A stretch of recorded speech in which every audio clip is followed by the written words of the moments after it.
Bienvenue sur les ondes de Franc-Maçon. Mon nom est Gamaçon et vous écoutez mon podcast Dans le franc des yeux où est-ce qu'on parle dans le blanc des yeux avec des invités puis idéalement avec un maximum de franchise pour jaser un peu de qu'est-ce qui se passe présentement. Vous savez que depuis le début du projet, ceux qui écoutent et qui sont là, j'imagine qu'aujourd'hui, je vais attirer probablement beaucoup de nouvelles personnes. Alors, bienvenue. Ça va être votre première fois au podcast Dans le franc des yeux. Alors, pour vous dire, le sujet qui m'a intéressé depuis le début du podcast, c'est principalement la notion de la science. Et j'avais une question qui se titrait « À qui la science? À qui appartient la science? » Quelque chose qui m'intéresse beaucoup, surtout depuis la pandémie, parce que la science divise socialement entre la question des gens qui sont pour les mesures, contre les mesures, etc. Et même, ça devient avec des clivages politiques présentement au Québec et on pourrait extensionner ça partout un peu sur la planète. Tout le monde est dans le même bateau, comme on dit. Mais une autre question qui est fascinante là-dedans, qui m'a permis d'improviser un épisode aujourd'hui un petit peu plus à la bonne franquette, qui a été monté à l'intérieur des 12 dernières heures avec deux super invités aujourd'hui. C'est la question des artistes, en fait, durant la pandémie. Je pense que je vais intituler cet épisode « Où sont les artistes? » Et j'ai recruté aujourd'hui deux gars que je connais pas beaucoup, mais que j'ai fréquentés il y a pratiquement une dizaine d'années dans le milieu de l'humour. Donc, moi, je ne parle pas vraiment de moi et de mes opinions dans le show et tout ça, ni de ma vie personnellement, parce que le sujet qui m'intéresse, c'est plus la science principalement et tout ça, mais j'ai fréquenté le milieu de l'humour, voilà, un peu pendant une dizaine d'années quand j'étais à Montréal, plus jeune et tout. Et puis, j'ai eu la chance de côtoyer ces deux gars-là ici qui ont accepté de se joindre à moi aujourd'hui parce que je ne suis plus du tout connecté avec le milieu artistique, mais évidemment, pendant la pandémie, je me suis mis à chercher un peu les artistes, un peu pour voir qui est là pour, mettons, se rebeller. Puis je ne dis pas que les artistes doivent se rebeller, mais historiquement, hein, dans les luttes populaires et tout ça, tu sais, quand il y a toujours une opposition gouvernement, peuple, etc., avec des occasions spéciales dans notre histoire collective au Québec, on peut penser bien sûr à la révolution contre-culturelle des années 60 partout au monde, puis ici qui était jumelée avec les révolutions tranquilles, on a eu une explosion de foisonnement culturel et puis de bouillon de culture québécois avec toutes sortes d'artistes qui ont émergé, qui ont pris la défense du peuple et tout. Et présentement, étant donné qu'on est dans une situation sanitaire, dans une crise qui est de santé, c'est plus compliqué ce qui se passe présentement au niveau des artistes. Et on n'a pas entendu beaucoup de voix. Les seules voix qu'on a entendues dans le début de la pandémie, tout ça, c'était principalement, tout le monde le sait, Lucie Laurier, qui était historiquement une des actrices les plus adulées au Québec, avec tous ses rôles dans toutes sortes de films, de répertoire, comme des films plus populaires et tout ça. Puis avec juste sa personnalité, qui est une bonne vivante, sa beauté aussi, et tout le kit, qui est vraiment une figure qui a tout à coup descendu dans l'opinion populaire à cause de ses opinions qui sont sorties face à la pandémie, qui a été matraquée à gauche et à droite dans les médias. Ensuite de ça, on a connu le cas de Guillaume Lemaitre-Thiviage rapide un peu plus tard et pas beaucoup d'autres choses se sont passées dans le milieu des artistes et surtout pas au niveau positif en termes d'artistes qui sont sortis publiquement. Fait que dans mes propres petits réseaux de contacts, dans mes algorithmes de réseaux sociaux, il y a deux gars que j'ai vus reliés au milieu de l'humour qui, eux, ont osé, si on veut, donner un son de cloche un petit peu plus en lien avec ceux qui ont des questionnements par rapport aux décisions gouvernementales en lien avec les mesures sanitaires et tout ça depuis le début de la pandémie. Le premier invité, c'est un gars qui faisait des shows il y a à peu près une dizaine d'années, beaucoup, fait que dans le temps que moi j'en faisais aussi, et qui a arrêté, lui, de faire des spectacles d'humour pendant plusieurs années, mais qui s'est trouvé un public sur Facebook dans la dernière année ou peut-être dans les 2 dernières années, avec ses statuts, ses publications Facebook et tout ça. Et puis, ça l'a vraiment pris du galon. Il fait des statuts très comiques, mais de réflexion aussi, de questionnement par rapport à la pandémie. Alors, ça m'a intéressé de l'inviter ici et c'est Danny Dufault. Et le deuxième humoriste qui, lui, est encore actif dans le milieu de l'humour ici, lui a fait non seulement des statuts, des publications, partage de memes, des choses comme ça aussi, mais aussi fait des petites vidéos de son côté pour mettre peut-être en relief un peu l'absurdité de certaines choses qu'on voit entre les médias, le gouvernement et tout ça par rapport à la situation pandémique dans laquelle on se situe. Et c'est nul autre que Gab Dagenet, humoriste. Alors, tout le monde, je vous inviterai, s'il vous plaît, à mettre vos mains ensemble pour accueillir Danny Dufault et Gab Dagenet. Deux personnalités subversives présentement dans les milieux artistiques, peut-être au Québec, qui sait. Comment ça va les boys? Ça va bien toi-même? Ça va bien, merci. Super. Merci de l'invitation. Écoutez, je ne sais pas ce que ça va donner. C'est vraiment la première fois probablement que je fais une jasette à trois comme ça, pratiquement. Et c'est très dernière minute, à la bonne franquette. Fait que, tu sais, je ne suis pas autant préparé que d'habitude, mais des fois, les choses arrivent par, peu importe, coïncidence ou par plutôt providence, qui sait. Et vous avez répondu à l'appel les deux, fait que c'est moi, en fait, qui vous remercie. Fait que je me suis fait un petit plan de base juste pour le fun un peu de jaser de votre processus en premier. Fait que je vous ai présenté à la base, mais je veux partager mon écran. Aujourd'hui, on va jaser un petit peu pour commencer, de qu'est-ce qui vous a poussé, vous deux, moi, comme je vous disais tantôt à tout le monde, on ne se connaît pas beaucoup. Qu'est-ce qui vous a poussé un peu peut-être à vous prononcer? C'est quoi votre cheminement intérieur? Puis après ça, j'aimerais ça qu'on jase un petit peu plus de la situation actuelle. Là, on est en début février, on est le 3. On est-tu le 3 ou le 4? Le 3, c'est le convoi des troqueurs présentement. Ça s'en vient à Québec. Il y en a qui restent à Ottawa. Le monde est en feu.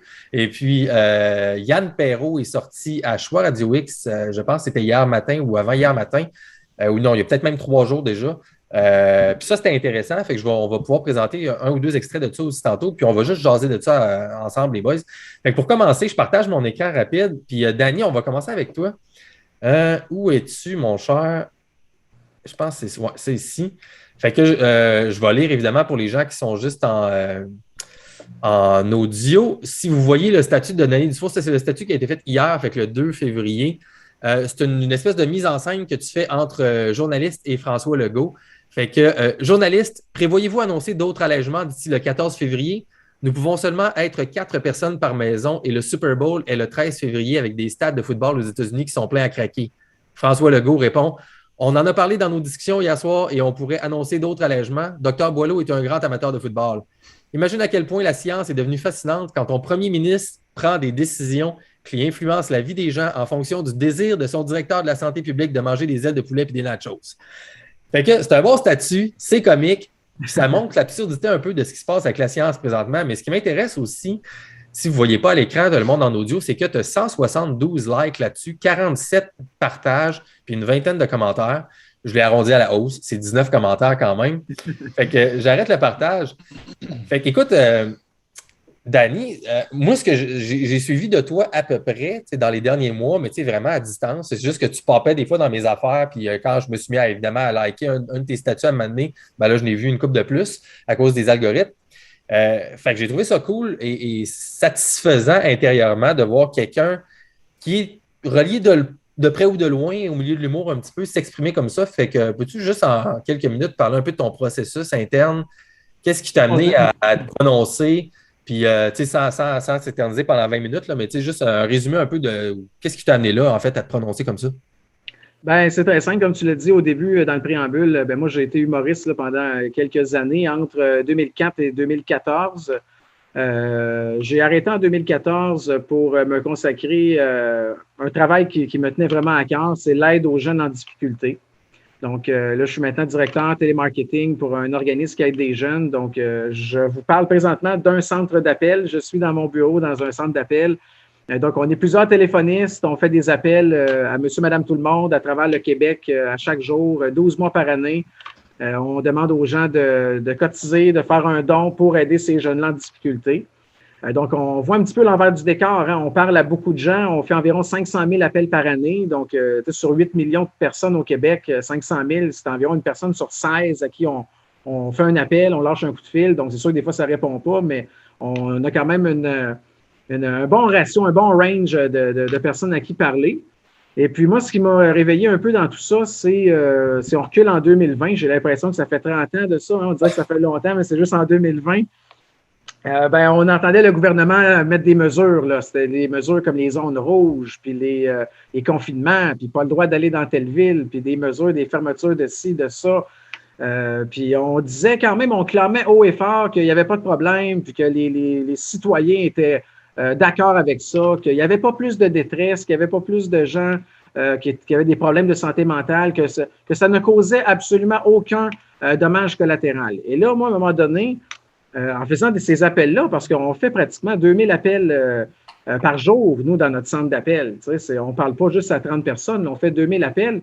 Ouais. Là, on se rendait compte que les gens, quand on demandait des dons pour aider des jeunes en difficulté, les gens nous disaient « J'aimerais ça aider des gens en difficulté, mais moi-même, je suis en difficulté. » Donc, les gens nous disaient, là, on a fermé mon restaurant, ça fait 2-3 fois qu'on ferme, qu'on rouvre, j'ai perdu tel montant d'argent en nourriture, ou bien des gens qui perdaient leur emploi, il y avait tellement de fermetures qu'à un moment donné, on se rendait compte que c'était pas vrai qu'il n'y avait pas de détresse. C'était pas vrai qu'on était au même point qu'avant.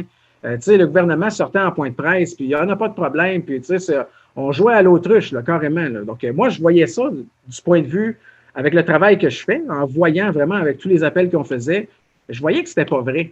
Donc là, ça m'a sonné. C'était à dans quelle période de 2020, c'est à peu près, que tu t'es rendu compte de ça? C'est à peu près vers le milieu 2020, là, juin, juillet, là, dans le milieu, là, vraiment qu'il y avait des gros décès. Là, les CHSLD, les gens, ils décédaient, puis là, on commençait à fermer des choses, à fermer tout de restaurants. Parce que c'était aussi le bout des arcs-en-ciel, puis de ça va bien aller, puis tout ça aussi. Moi, c'est ça qui était intéressant à ce moment-là, parce que là, c'était comme toute la vague.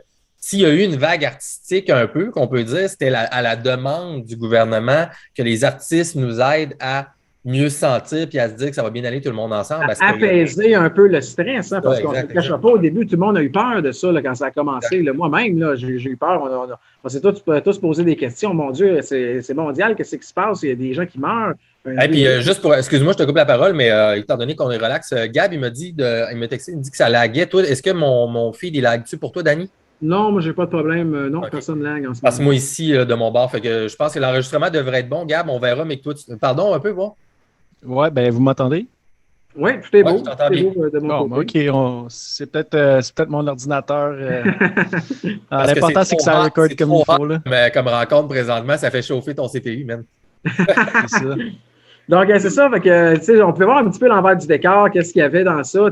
Nous, des gens vraiment qui, à 500 000 appels par année, on s'entend que quand on appelle les gens, ils ne s'attendent pas à ce qu'on les appelle pour leur demander de faire un don. Là. On les pogne sur l'heure du souper, dans les devoirs des enfants, sur l'heure du midi. On appelle les gens à toute heure du jour. Les gens ne s'attendent pas à notre appel. Fait que c'est sûr, des fois, on peut arriver en plein milieu d'une chicane. On appelle quelqu'un qui est en train de se chicaner avec sa conjoint. On ne sait pas dans quelles circonstances qu'on appelle les gens, dans quelles circonstances ils sont au moment qu'on fait l'appel. Puis là, on se retrouvait que dans les années précédentes, moi, ça fait depuis 2013 là, que je suis directeur de cet organisme-là, de ce bureau de télémarketing-là. Et puis, on tombait sur des gens en détresse majeure, peut-être 3 ou 4 fois par année. 3 ou 4 fois par année, j'avais une téléphoniste qui tombait sur quelqu'un qui était vraiment en grosse déprime, qui parlait pratiquement que la personne elle disait qu'elle allait s'enlever la vie. Bref, des cas majeurs, 3 ou 4. Et là, en 2020, c'était 3 ou 4 par jour. C'était plus par année, là. C'était plus 3 ou 4 sur 500 000 appels. C'était rendu 3 ou 4 sur 2000 appels. Puis là, pendant ce temps-là, tu as des points de presse, des politiciens que non, tout est beau, puis les gens sont d'accord avec ça, puis non, on ne voit pas de hausse de suicide puis de détresse. Puis... Donc, c'est comme ça vraiment que j'ai comme allumé un peu que c'est peut-être pas tout à fait vrai qu'est-ce qu'on me dit. Ça a été la première chose. C'est vraiment un point de réveil de me dire, on me fait semblant qu'il n'y a pas de problème, mais moi, dans mon range d'appel, je vois que ce n'est pas du tout le cas. Ça a été la première chose. Deuxième chose, octobre 2020, là, on parlait que les injections allaient commencer, que là, ça allait être avec les injections, que ça allait régler une pandémie, puis que tout ça allait s'effacer en 2021, qu'avec 2 injections, tout va être beau, blablabla. Puis moi, je ne suis pas une personne qui est anti-injection, pas du tout. Je voulais me renseigner à savoir comment se fait-il, comment qu'on peut en arriver rapidement avec un produit comme ça. Oui, c'est vrai, juste pour dire à Gab, je n'imagine pas que c'est un problème, là, mais tantôt on se disait, il faut-tu cacher des mots et tout ça. Puis je me dis, le mot en V, peut-être à la limite, on peut dire injection, mais honnêtement, je ne pense pas que c'est grave. Là, c'est un podcast de divertissement et d'entertainment et pour information seulement. Bon, si c'est pas grave, je vais le dire d'abord. Ah ouais, dis-le, c'est correct. Bref, en tout cas, je ne suis pas une personne qui est anti-vaccin du tout, mais je voulais voir un peu ce qu'il en était. Et j'ai fait des recherches sur le site de Pfizer, parce que, on parlait qu'il y avait 3 compagnies qui allaient amener les vaccins ici au Québec, Pfizer, Moderna, AstraZeneca. Et en creusant sur le site de Pfizer, en octobre 2020, j'ai tombé sur un point de presse des fabricants du vaccin, ceux qui fabriquent le produit. On s'entend, tu ne peux pas aller plus loin que la source. Les gens qui font le produit. On s'entend, ce n'est pas des gens qui ont entendu dire que puis qui pensent que. C'est les gens qui ont fait le produit, qui se faisaient poser des questions en point de presse. Puis pour trouver ce point de presse-là sur le site de Pfizer, il fallait vraiment creuser. Tu n'écrivais pas Pfizer.com, puis paf, tu avais le point de presse avec les journalistes. Il fallait que tu passes par un lien, puis un autre, puis un autre. fallait que tu creuses quasiment 15 minutes pour trouver finalement le point de presse. Il était caché bien, bien creux dans leur site Internet. Et là, j'écoute le premier point de presse. On est en octobre 2020. Ils se font poser la question, est-ce que vous êtes certain qu'il n'y aura pas de dommages, qu'à court, moyen, long terme, les gens n'auront pas de problème de santé, que c'est efficace? Et en aucun temps, ils sont capables de le mentionner, même qu'ils vont jusqu'à dire que c'est une expérience. Dans leurs propres mots, c'est une expérience qu'on fait. C'est les gens qui vont accepter l'injection, qui vont être en quelque sorte des cobayes pour dire qu'est-ce que ça va donner dans le futur. Ils signent une décharge. Pardon? Ils signent une décharge. Là. Quand tu te fais vacciner, tu signes une décharge. Oui, c'est ça, exactement. Donc là, on est au point que les fabricants de vaccins mentionnent qu'ils ne sont pas au courant s'il va y avoir des problèmes à court, moyen, long terme. Et moi, j'entends ça, je mets ça tout de suite dans mes favoris et je me dis, OK, ça, je vais garder ça en banque. Si jamais il y a des gens qui me disent que c'est sécuritaire et qu'il n'y a pas de problème, à ce moment-là, il n'y a personne qui est vacciné au Québec. Là. On est en octobre 2020, ça n'est même pas commencé. Là, je me dis, je vais garder ça en backup. Et là, le lendemain, j'explique ça à un de mes amis qui me dit, ben j'aimerais ça l'écouter. Moi aussi, je parle anglais. J'aimerais ça l'écouter, le point de presse. Je m'en vais dans mes favoris. Et à ma grande surprise, le point de presse de la veille n'est plus là. C'est le point de presse de la journée actuelle qui est là. Donc, c'est un autre point de presse avec encore les fabricants des vaccins qui se font encore poser des questions qui tournent à peu près dans le même pattern, des questions un petit peu différentes, et ils répondent encore une fois de façon vague, de façon louche, qu'ils ne savent pas, qu'on verra bien, puis bon. Et là, je me rends compte que si je veux écouter les points de presse, il faut absolument que j'aille sur le site à chaque jour, parce que le point de presse de la veille est supprimé et il est remplacé par le point de presse de la journée même. Et là, ça a été une grosse période entre octobre 2020 et avril 2021. Je n'ai pas manqué un seul point de presse. Ah ouais? J'en ai pas manqué un. J'en ai écouté au moins 400. Parce que là, j'ai fait la même chose avec Moderna puis avec AstraZeneca.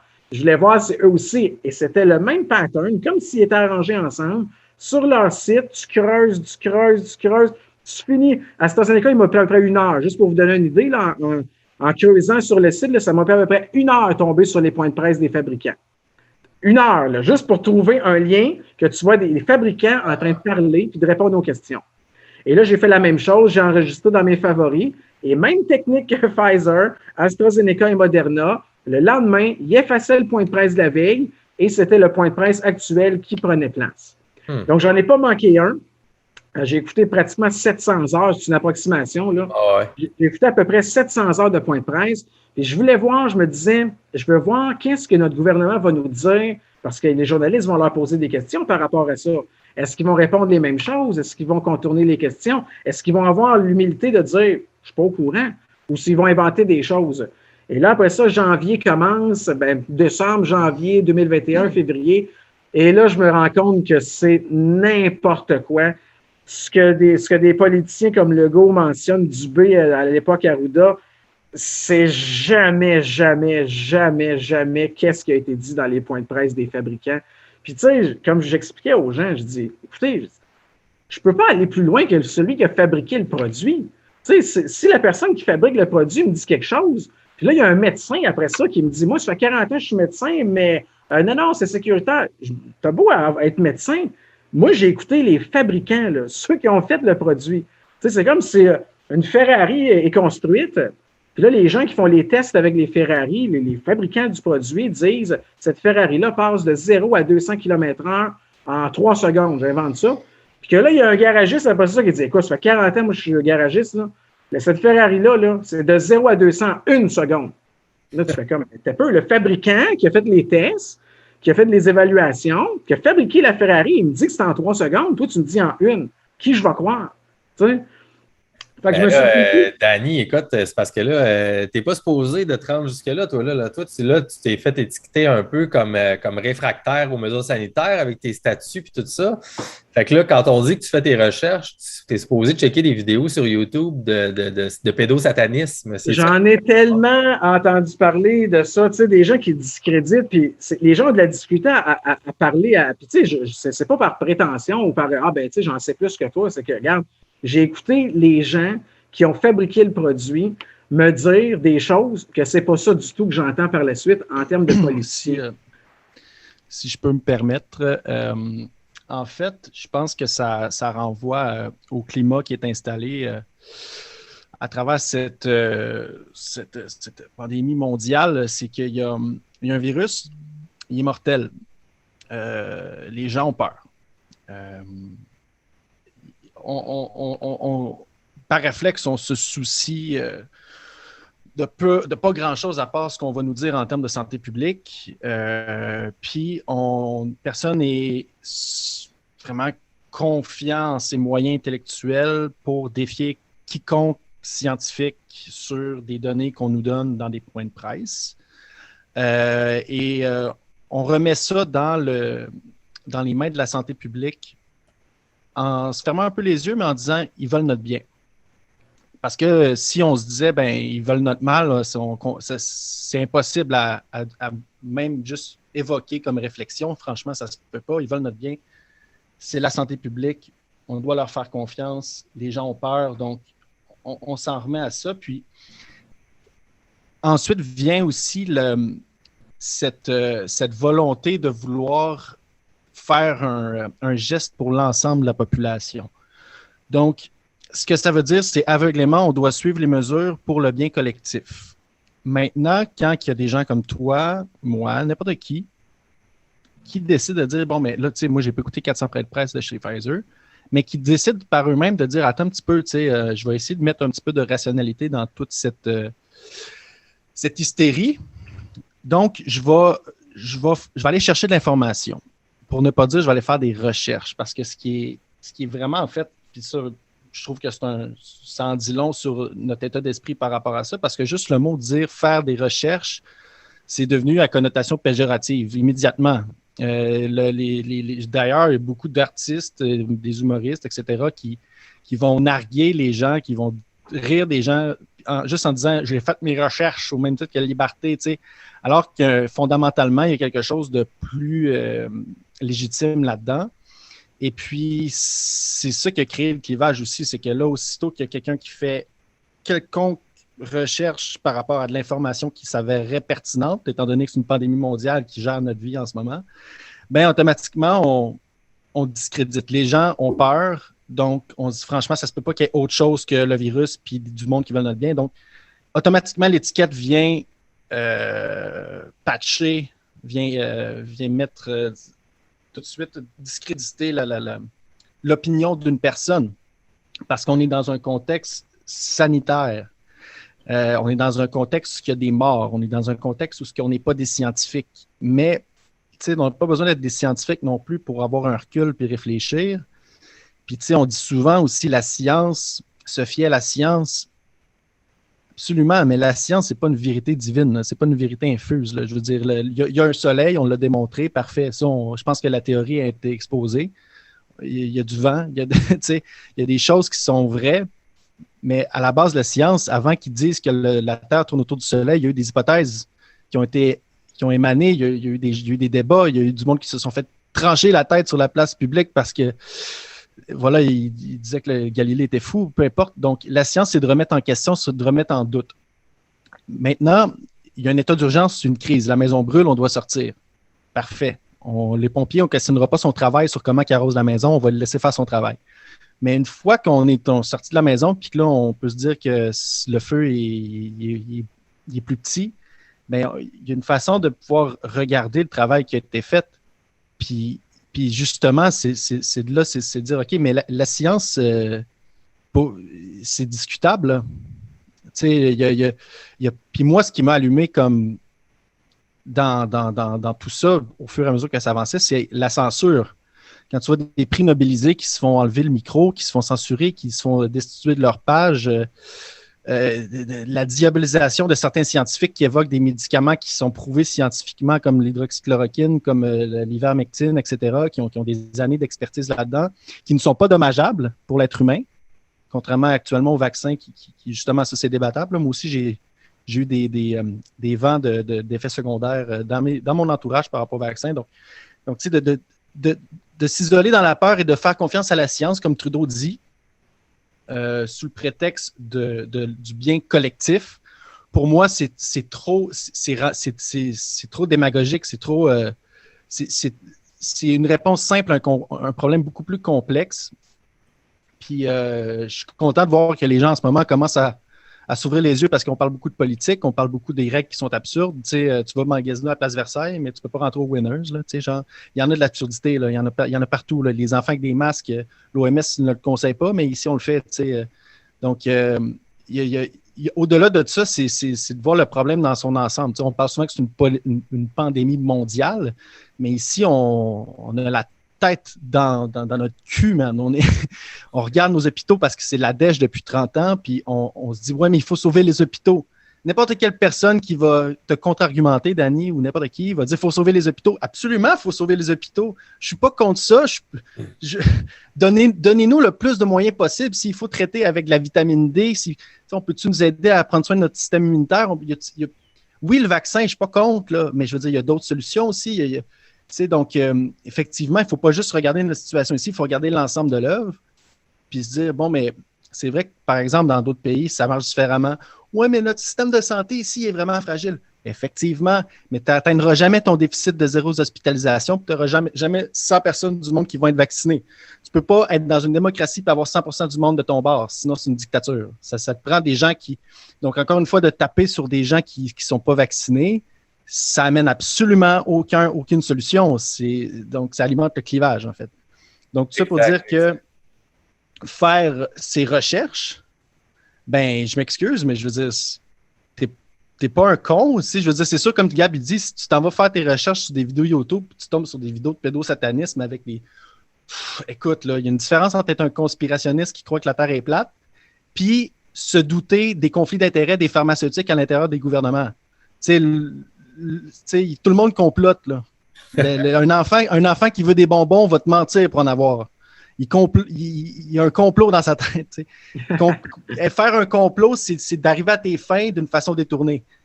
Les complotistes sont ceux qui tentent de comprendre comment est-ce que cette personne-là y est arrivée. Mais c'est sûr que ça peut partir. Puis il y a des épais de toutes les bords. Là. Il y a autant la matante de TVA qui écoute son Gino Chouinard le matin qui je m'excuse, là, mais qui est pas plus allumé qu'une fougère. Puis tu as aussi Denis, pas de dents dans la gueule, qui écoute des vidéos dans le bas de son sol puis qu'il y a un drapeau nazi. Je veux dire, faut juste pas mettre l'emphase sur ces gens-là. Il faut trouver le consensus social puis arrêter de tomber dans les clivages puis dans les narratives. Ce qui est dommage dans ça... comprendre l'ensemble de cette situation-là, pas juste au Québec, mais à l'intérieur, surtout en Occident. Effectivement. Puis, vas-y, Danny. Ce qui est dommage dans ça, c'est que justement, Denis n'est pas dedans dans son sous-sol. Ben, c'est très souvent ce que les médias vont présenter aux gens en disant, regardez, les gens qui sont dehors en ce moment, qui manifestent, ben, c'est cette clientèle-là. Des gens, ils vont toujours cibler des gens, comme il y a des gens qui me disent, ben Danny, pourquoi tu ne vas pas parler à la TV? Je ben, il ne passerait pas parce que la personne ne pourrait pas argumenter avec quelqu'un qui a écouté 700 heures de points de presse des fabricants du vaccin, puis ensuite dire, moi, j'ai entendu dire que, je pense que, puis on dit que. Non, moi, je suis allé direct avec la source. Mais les médias, c'est pas ça qu'ils veulent. Les médias, ce qu'ils veulent, c'est discréditer un groupe en tant que tel, arriver dans la division. Les médias, ils veulent du clic. Ils veulent de l'attention. Ils veulent vendre des punchs. C'est bien plus facile pour eux de mettre une catégorie de personnes qui paraît un petit peu mal, qui n'ont pas nécessairement d'arguments. C'est plus facile de dire un convoi antisanitaire qu'un convoi pour la liberté. Exactement. Dans le sens que, en ce moment, moi, je regarde beaucoup les médias outre-mer ou aux États-Unis, là, que ce soit Fox, CNN ou bien le BBC, n'importe où, où on relate ce qui se passe ici au Canada. Puis, quand tu voyages, vous avez sûrement peut-être voyagé, en tout cas, j'imagine. Là, je vais considérer que vous avez déjà voyagé. Tu sors du pays pour quelque temps, tu s'en vas en Europe, peu importe, tu reviens ici. Même j'ai vécu un an au BC, je reviens du BC, je suis ici, je fais, hey, mon Dieu, on est le même au Québec, ça donne une perspective différente, mais ici, on a le nez collé dans notre caca, puis ça fait des Richard Martineau qui en tout cas, donc... Ça fait des Richard Martineau, puis je m'excuse d'interrompre, mais ça fait en sorte que c'est des gens qui vont insulter une catégorie de personnes en disant que c'est des complotistes, c'est des édentés, c'est des touristes à terre, c'est des ci, c'est des ça. Puis là, après ça, ils s'en vont sur le terrain. Comme là, je prends l'exemple d'Ottawa. Ils s'en vont à Ottawa. Puis là, ils se font ramasser par le public qui ne veut pas du tout les voir là. Puis là, après ça, ils font des chroniques en disant mais comment ça se fait qu'ils nous insultent? Comment ça se fait qu'on s'en va dans une manifestation puis ils nous traitent de plein de noms? Ben, calvaire, ça fait 2 ans que tu traites le monde de complotiste, puis de ci, puis de ça. Ben, tu sais, à un moment donné, attends-toi que si tu t'en vas sur le terrain, ça se peut qu'il y en ait qui soient tannés et qui fassent la même chose. Tu sais, le respect, ça marche des deux bords. Exact. Ben, je lisais ce matin dans le Devoir, justement, une des chroniques, je ne me souviens plus c'est laquelle, mais sur la manifestation des Trois-Quarts, justement, à Ottawa. Puis ça disait dans le titre, parce que le titre, évidemment, va être utilisé pour mettre la situation que Danny, tu viens de dire, juste en relief. Le titre est c'était comme une manifestation pacifique, pas tant que ça, quelque chose comme ça. Puis là, tu allais dans les détails, puis ça disait, mais tu sais, tout le paragraphe qui expliquait c'était quoi les problèmes, c'était des problèmes face aux journalistes, en fait, sur place. Fait que, tu sais, c'est exactement ça. C'est que les gens sont juste plus capables de sentir même le manque de cohérence du journalisme présentement, puis qu'on peut à peine qualifier de journaliste.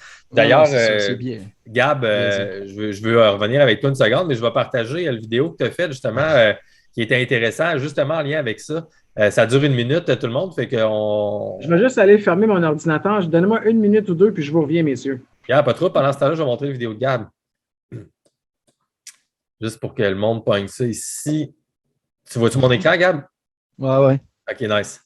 Tu me diras si le son est bon. OK, la gang, il nous reste un spot. T'entendais-tu? Ouais, ça va, merci. OK, cool. Je vais leur repartir. OK, la gang, il nous reste un spot de libre pour parler d'une nouvelle dans le journal ce matin. De quoi qu'on parle? Ben, on pourrait peut-être parler du convoi des camionneurs.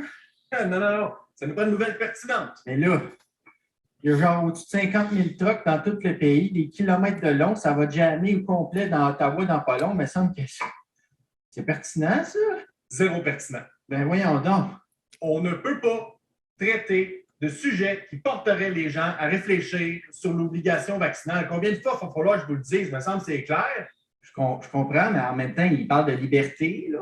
Regarde, si tu veux continuer à avoir ta paye, il y a une chose qu'il faut dire. La liberté, c'est le vaccin. Il me semble que c'est pas compliqué. OK, mais il doit bien avoir une façon qu'on peut au moins parler de cette nouvelle-là, là, je veux dire. Bon, OK, j'ai une idée, OK? Titre, un convoi de 50 000 camions des antivax qui polluent à grandeur du pays. C'est bon, ça? Bon, OK. Je vais écrire une autre nouvelle, ces influenceurs. Yes! Ça, c'est pertinent. Nice. Très cool. Premièrement, bravo pour ce petit flash-là. C'est efficace, c'est rapide, c'est comique, puis ça met encore une fois la situation en évidence au niveau un peu de l'absurdité de ce qui se passe dans les médias. Fait que, tu sais, justement, pendant que Danny, ils vont revenir, j'imagine, dans quelques secondes, mais toi, c'est quand que ça t'a flashé, Gab Dagenet, de dire, OK, là, j'ai envie comme de dire là, ce que je vois que ça ne marche pas. Là. Y a-t-il un moment précis où tu as juste commencé tranquillement puis ça a pris du galon ou à un moment donné, tu as fait te flasher direct? Ben, les premiers moments de la pandémie, j'étais vraiment OK, on fait un confinement, man, on reste à la maison. J'étais vraiment comme let's go, man. Puis je regardais Arruda, puis je regardais Legault, puis je me disais OK, man, let's go. T'es mon capitaine, man, je te suis. On le fait, puis il faut protéger le système de santé. Puis, tu sais, tout ce qu'on entend encore aujourd'hui, mais tu sais, je me posais pas de questions. Là. Je me disais, OK, faut vraiment donner un coup, puis, tu sais, let's go. C'est comme, Asti, j'ai oublié son nom, c'est qui? T'as vu l'affaire avec Phil Leroy, la chanteuse, là? T'aimais les règles, Asti, parce que ça te permettait de pas te poser de questions. Guylaine Tanguay. Tanguay, c'est ça, exact. Hey, quel beau moment, ça. Ouais, mais ça, c'est du monde lobotomisé à fond la caisse encore aujourd'hui. Puis je pense que si tu ne te rends pas compte à quel point c'est rendu absurde aujourd'hui, je suis désolé, il n'y a plus rien à faire. Je ne peux pas t'expliquer. Là. Il y a quand même une façon de le mettre dans un autre contexte que moi, je peux comprendre. C'est de l'aveuglement volontaire rendu là. Mais, il y a beaucoup d'aveuglement volontaire. Je t'ai coupé, mais en revenant sur ton truc. Là. Ouais, ben là, c'est ça. Fait que là, la pandémie va. Puis, tu sais, là, je commence à remarquer des incohérences à travers les conférences de presse que j'écoutais religieusement. Puis c'est bizarre, il disait pas de mettre le masque, il demande de mettre le masque. Tu sais, bon, OK, tu sais, d'accord, je te suis, tu es mon capitaine, vas-y. Puis je suis pas scientifique, là. Regarde, tu fais partie de la santé publique, il y a une raison pour ça, tu sais. Fait que je remarque les incohérences, puis là, ben, je regarde l'information ailleurs, sur d'autres chaînes de nouvelles aux États-Unis ou en France. J'écoute un peu ce qui se fait, par exemple, à Sud Radio, qui est un peu controversé parfois parce que c'est un peu de droite, on va dire que c'est un peu plus de droite, etc. Puis que, bon, mais soudainement, en fait, c'est ça qui est drôle, c'est que n'importe qui maintenant qui soulève un point par rapport aux mesures sanitaires est d'une extrême droite. Là. Donc, ça, d'ailleurs, on va y revenir là, parce que la droite et la gauche, c'est complètement. Il n'y a plus rien, c'est le chaos en ce moment, on en reparlera. Donc là, je commence à comprendre qu'il y a vraiment des distorsions au niveau de l'information qu'on nous relaye.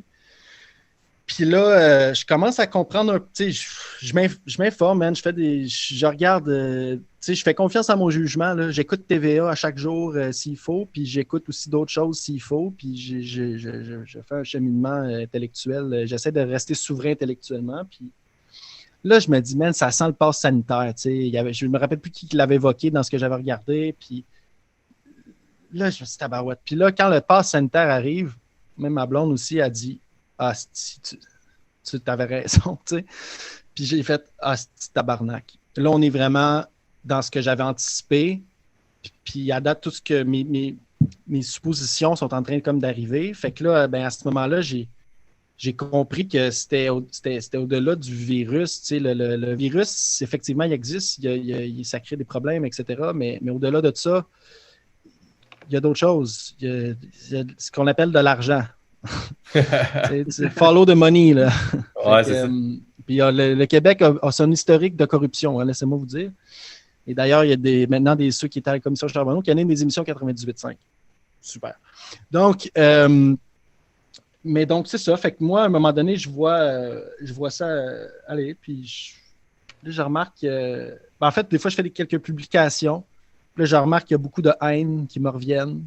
Il y a des gens qui me traitent de tous les noms. Il y a des humoristes que je n'aimerais pas qui se mettent à troller mes posts, à dire de la merde. Il y a un faux compte, ça je vais le dire par exemple, parce que si vous voyez un compte qui s'appelle Lola Bombay, ajoutez pas ça, c'est un faux compte qui a tenté de faire fermer ma soirée au Brasseur de Montréal en disant que j'étais un complotiste qui est venu troller mes trucs.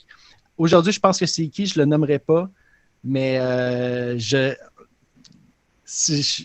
commence à catcher un peu. Et on salue Yvon Deschamps. C'est pas vrai. Ouais, c'est ça. Non, c'est ça. Puis c'est ça. Fait que là, je fais quelques posts, etc. Puis là, je vois que en fait, on a comme perdu un peu notre logique.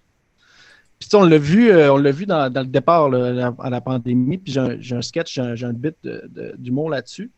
Tu sais, où on a perdu notre conscience, puis notre gros bon sens, puis tu l'as vu dès les premiers moments de la pandémie, quand ça faisait un line-up de 4 heures pour aller s'acheter 40 rouleaux de papier de toilette au Costco. Je veux dire, c'était à se demander si la pandémie, c'était pas de la diarrhée, là. Genre, le monde on fait comme, OK, on va s'acheter. Tu sais, le monde, il réfléchissait plus. Fait que là, je me disais, OK, on est vraiment encore dans cette hystérie-là. Puis ça revient un peu à ce que je disais au départ. C'est étant donné qu'il y a une pandémie, qu'on ne se considère pas scientifique, etc., qu'on veut le bien des autres, on accuse tout le monde qui pense différemment. Puis là, ben, ça me crée beaucoup de frustration. J'avais de la difficulté. Parce que là, ben, c'est ça. Moi, je travaillais dans un restaurant, j'avais une soirée d'humour aux Maisonneuve à Montréal. Ça a arrêté d'une shot. J'ai touché de la PCU pendant 3 mois, je pense. Je me suis trouvé un autre job un peu en marketing pour l'année qui a suivi. Mais tu sais, je remarquais qu'il n'y avait rien au niveau des artistes qui se faisaient. Puis là, ben, c'est sûr, tu vois Lucie Laurier qui s'est fait démoniser. Là, il y a Anne Casabonne présentement qui est sortie du lot. Yann Perrault, tu voulais en parler. Mais les gens ont peur. Tu sais, fait que moi, j'étais comme, OK, comment est-ce que je peux essayer de rendre ça drôle? Mais là, je me suis dit, je sais que je vais en perdre. Il y a du monde de mes followers, tu sais, qui voudront plus me suivre. Puis c'est bien correct, dans le fond, tu sais. Puis moi, on dirait ça embarque un peu dans une question rapide fire que je voulais vous lancer. Est-ce que un de vous deux, tu sais, Gab, tu peux commencer à répondre tout de suite rapide, mais as-tu regretté d'avoir décidé de sortir, de prendre parole? Des fois, oui.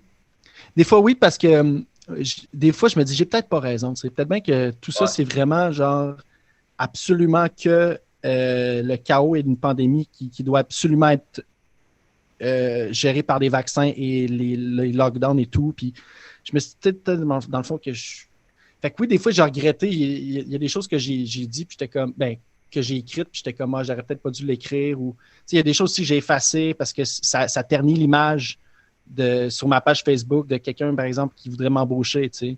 je vais t'étiqueter complotiste, tu sais. Ouais, c'est ça, là. Tu sais, donc oui, regretter, c'est dur à dire, non. Je pense pas que j'ai regretté profondément, mais peut-être de la manière que je l'aurais faite, oui. Fait que là, c'est pour ça que j'essaie de le faire en faisant soit des vidéos humoristiques ou en amenant l'humour là-dedans, ou, tu sais, j'ai écrit des bits aussi de stand-up là-dessus sur en fait, je ris de comment qu'on réfléchit plus. Puis, tu sais, je l'ai fait à quelques reprises à Montréal, puis aussi, j'ai une soirée à Val-David où je rode de ces numéros-là. Puis, tu sais, il y a du monde qui embarque, il y a d'autres mondes, il y en a d'autres qui disent que je suis dangereux. Tu sais, à quel point tu n'as plus de jugement pour penser qu'une blague fait en sorte que je suis dangereux contre toi, man? Genre, ça n'a pas de bon sens. Tu sais, comme, voyons, là. Fait que toi, te faire prendre par la main, man, quand tu as 40 ans, pour vivre ta vie, là. Ouais, ben ça, tu sais, ça revient à tout même le débat de Mike Ward, Jamie Gabriel, tout ça, tu sais, cette espèce d'idée-là que tu t'en vas volontairement écouter de l'humour, tu sais, tu fais ton choix toi-même en tant qu'humain d'aller consommer du matériel. C'est parce que tu participes là, à la chose. Fait que prends responsabilité de tes choix, là, puis si jamais ça ne t'intéresse pas, libre à toi d'aller voir ailleurs ou de juste fermer le clapet, là, on s'entend. Toi, Danny, c'est ça. Toi, tu es dans un autre cas total. Toi, dans le fond, tu faisais plus de scène, sauf tu disais, je pense, avant qu'on commence, tu fais comme 1 ou 2 jours par année depuis les dernières 5 ans, quelque chose comme ça. Fait que j'ai l'impression que, selon moi, tu as genre sûrement zéro regretté, mais j'ai-tu le doigt sur. Ben, c'est bizarre qu'on parle de ça parce que j'en ai parlé justement il y a 2-3 jours avec les collègues de travail du bureau. Je leur disais, tu sais, je ne veux pas juger les humoristes de rien dire, puis, tu sais, parce que je ne suis pas dans leur situation. Tu sais, en ce moment, moi, j'ai quitté la scène. J'ai quitté en 2014, tu sais. J'ai fait plus de 400 shows en 2004-2014, puis j'ai arrêté drastiquement. Mais si j'avais continué l'humour, puis encore, j'étais encore humoriste en 2022, parce que là, tu sais, oui, je peux dire que j'ai été humoriste, mais pour être un humoriste, vous savez, tu sais, il faut faire ça tout le temps, puis, tu sais, il faut être actuel, là. Je ne peux pas me considérer encore humoriste parce que j'en fais plus de scène. Mais si j'étais encore un humoriste en 2022, je ne peux pas le savoir si. Je ne peux pas savoir comment j'aurais géré ça. Est-ce que j'aurais dénoncé? Est-ce que j'aurais peur?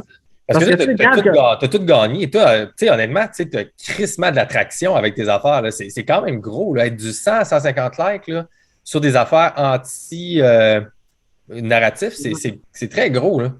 Ouais, il y a beaucoup de gens qui ont commencé à me suivre, puis à un moment donné, je recevais beaucoup de messages de gens qui disaient « Ah, tu sais, quand tu fais des blagues, des fois, on aime ça, c'est le fun de d'apaiser un peu l'atmosphère. » Puis j'ai dit « Bon, ben OK. » Fait que là, j'essaie d'en sortir 2-3 par jour, 2-3 petites jokes à chaque jour sur des sujets différents. Puis on s'entend juste les points de presse de la CAQ, on peut avoir du matériel pendant 30 ans, on peut faire 8 one-man show avec ça. Là. Fait que j'ai commencé à faire ça, puis là, j'ai de plus en plus des gens qui partageaient mes choses, puis là, à un moment donné, ben, des gens de plus qui venaient me voir, puis au total, ma liste Facebook est pleine. Là. Moi, j'ai tout le temps eu 600 amis, 700 amis. Là, dans les 6 derniers mois, là, je n'ai 5000. Je ne peux même plus en accepter d'autres. OK. Puis là, je suis rendu à 2500 à peu près qui me suivent. J'ai près de 8000 personnes qui me suivent, qui m'encouragent dans ça. Fait que, ça m'a comme redonné un peu la flamme de faire rire les gens. Oui, c'est ça que je sentais quand tu as parlé. On en parlera un peu après aussi. L'idée peut-être même à la limite de refaire un show, là, mais moi, je trouve ça hot parce que moi, je m'identifie un peu à toi. Excuse, Gab, je vais te laisser la parole dans une seconde. Parce que moi, avant la pandémie, moi j'ai arrêté à l'automne 2015. T'sais. Moi, ça faisait depuis 2018 là, que j'avais la sève chaude, là, solide. J'avais hâte de remonter. Là, je planifiais mon retour, tout ça. Puis, tout le temps remonter. C'est ça. Quand tu as goûté de toute façon, mais, mon retour, je dis mon retour. Mais j'avais juste envie de refaire des shows. Là, fait que là, moi, je m'étais trouvé une job de représentant. Moi, j'étais parti au Saguenay-Lac-Saint-Jean, genre à l'automne 2019. J'avais comme le territoire là-bas, représentant, j'étais en alimentation, tout ça. Puis c'était comme l'horaire était cool. Je faisais mon horaire. Puis c'était dur là, parce qu'en tout cas, whatever, pour la job en tant que tel, mais j'étais comme je pouvais avoir du temps pour écrire. Puis là, j'avais comme commencé à fin 2019, novembre, décembre, quand je m'étais installé là-bas, puis tout. Puis là, man, février, pow, l'affaire arrive. Moi, ça a tout fucké. Ça a tout réarrêté mon affaire parce que moi, mon cerveau, de la façon que je fonctionne, quand il y a quelque chose qui se passe, je veux comprendre. Moi, c'est pour ça que quand je vous dis au début, moi, je tripe vraiment sur la méthode scientifique, la science. Puis moi, j'ai comme retombé dans ça, puis fait que j'ai comme mis ça stand-by, mais pendant la pandémie, c'est vraiment revenu fort à cause du manque, en fait, puis de voir des trucs qui se font ailleurs, principalement aux States, mais un peu en France aussi. Des trucs drôles qui se font avec ça. Tu sais, je suivais peut-être les deux de JP Sears un peu, là, tu sais, Awaken with JP, je ne sais pas si vous le connaissez. Mais tu sais, c'est probablement un des exemples les plus typiques de gars qui a vraiment réussi à faire sa marque là-dessus. Très efficace, très drôle et tout. Tu sais, d'ailleurs, même Gab, ce que tu faisais un peu comme vidéo, ça me fait penser à lui dans le sens que, tu sais, je dis, ben, tu sais, n'importe quoi qui est anti-mesure fait quasiment penser à lui à cette heure parce que c'est comme le plus populaire sur le web, là, mais c'est très cool, tu sais. Fait que la flamme est là. Fait que, excuse-moi, Gab, qu'est-ce que tu allais dire avant que je fasse ma petite rant rapide? Ah, aucun problème. Ben, en fait, pour les États-Unis, c'est sûr que le marché est différent. Ils ont fait un pays, eux autres. Là, ils ont une république, puis c'est un pays différent. Il y a plus de monde, il y a plus de façons de penser. La liberté. Oh, Gab, un peu, on vient de perdre. C'est tout. Ici, Québec, c'est différent. On est vraiment petit. Oh, non, je suis là. OK, tu as jammé pendant 10 secondes. On recommence après quand tu disais le Québec. Ben, le Québec, on est dans un marché plus petit, qui est plus lobotomisé, on va dire, là, qui est plus... je sais pas, on dirait qu'on a un complexe. La pandémie, ça nous ramène beaucoup à nous-mêmes, hein, puis on dirait que ça ramène notre complexe de coloniser un peu au Québec, où on se fait enculer, puis on serre la main de la personne qui nous a enculés par après, puis... Je sais pas, il y a quelque chose de. Ah ouais, puis... Tu sais, les Français, ils envoyaient la main aux Anglais, là, tu sais, quand les bateaux arrivaient. Là. Fait que, tu sais, ils venaient de brûler leur maison. Puis, en tout cas, fait que, je sais pas, il y a quelque chose de. Il y a quelque chose par rapport à notre identité, puis on s'est fait varloper depuis des années, puis on dirait que ça va faire sortir ça. Puis en ce moment, il y a beaucoup de gens qui sont heureux d'entendre des gens comme Danny parler.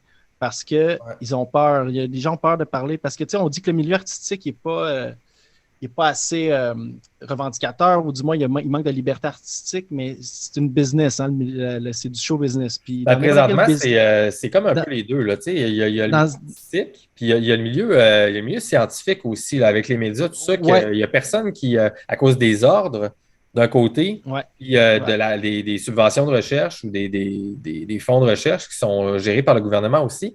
Pour la science, c'est très difficile de parler. Moi, j'ai reçu des scientifiques résistants un peu sur mon podcast, les 5-6 premiers épisodes, tu sais, qui osent parler, mais ils sont à la retraite ou ils se font varloper solide. Le docteur Lavigueur, je ne sais pas si vous avez suivi ça un peu, il s'est fait varloper solide, mais il tient debout, le monsieur, puis moi, je l'adore, je le respecte beaucoup pour ça.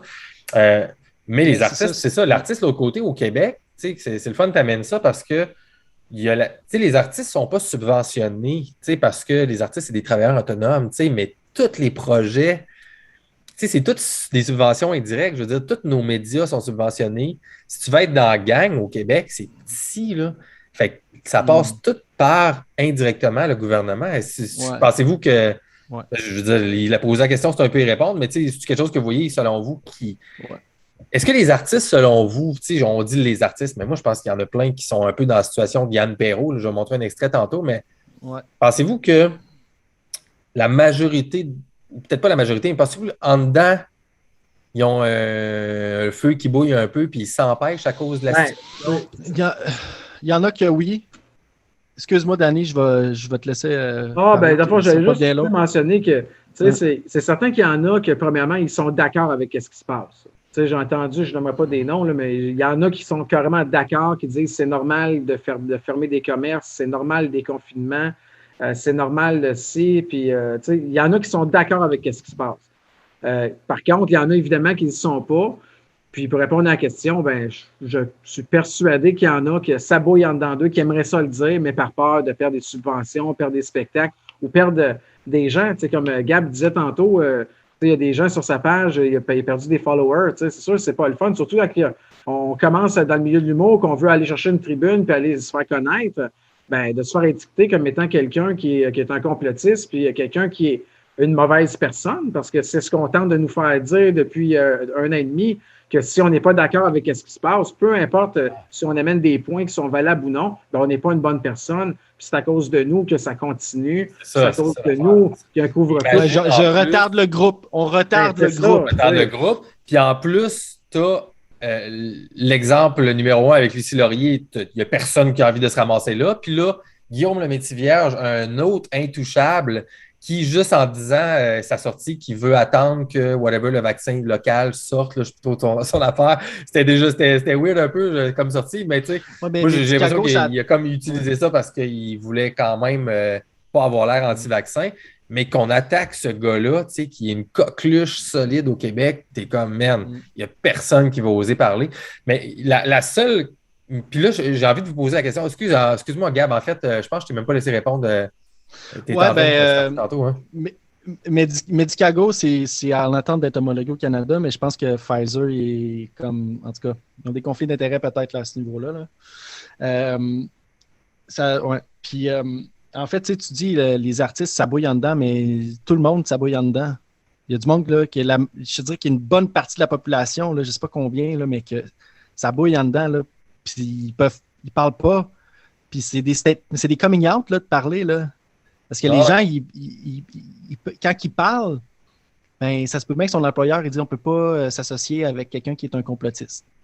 Puis c'est n'importe quelle industrie qui a de l'argent en ce moment suivre les guidelines de la santé publique parce que ça leur donne une bonne image. Parce que ça renvoie au fait qu'on se soucie des gens, donc on applique les mesures sanitaires pour protéger l'ensemble de la situation. Qui peut être contre ça? De protéger les gens. Personne. Donc, il y a beaucoup de gens qui ne peuvent pas parler, puis ça fait en sorte que quand il y a des artistes ou des gens comme Danny qui sortent puis qui disent des choses, ben le monde là, sont assoiffés et sont comme « Ah, yes, enfin, il y a quelqu'un qui se lève. » Puis là, tu le vois avec Éric Duhem en ce moment. Là. Ben oui. Éric Duhem, je n'ai jamais porté dans mon cœur vraiment. Là, je l'écoutais parler et j'étais comme « Ah, man, je sais pas, là, il ne parle pas. » Mais là, aujourd'hui, il parle puis je suis comme « Chris, ça fait du sens. » Puis, il me surprend honnêtement parce qu'au début, je n'étais vraiment pas sûr de ses intentions.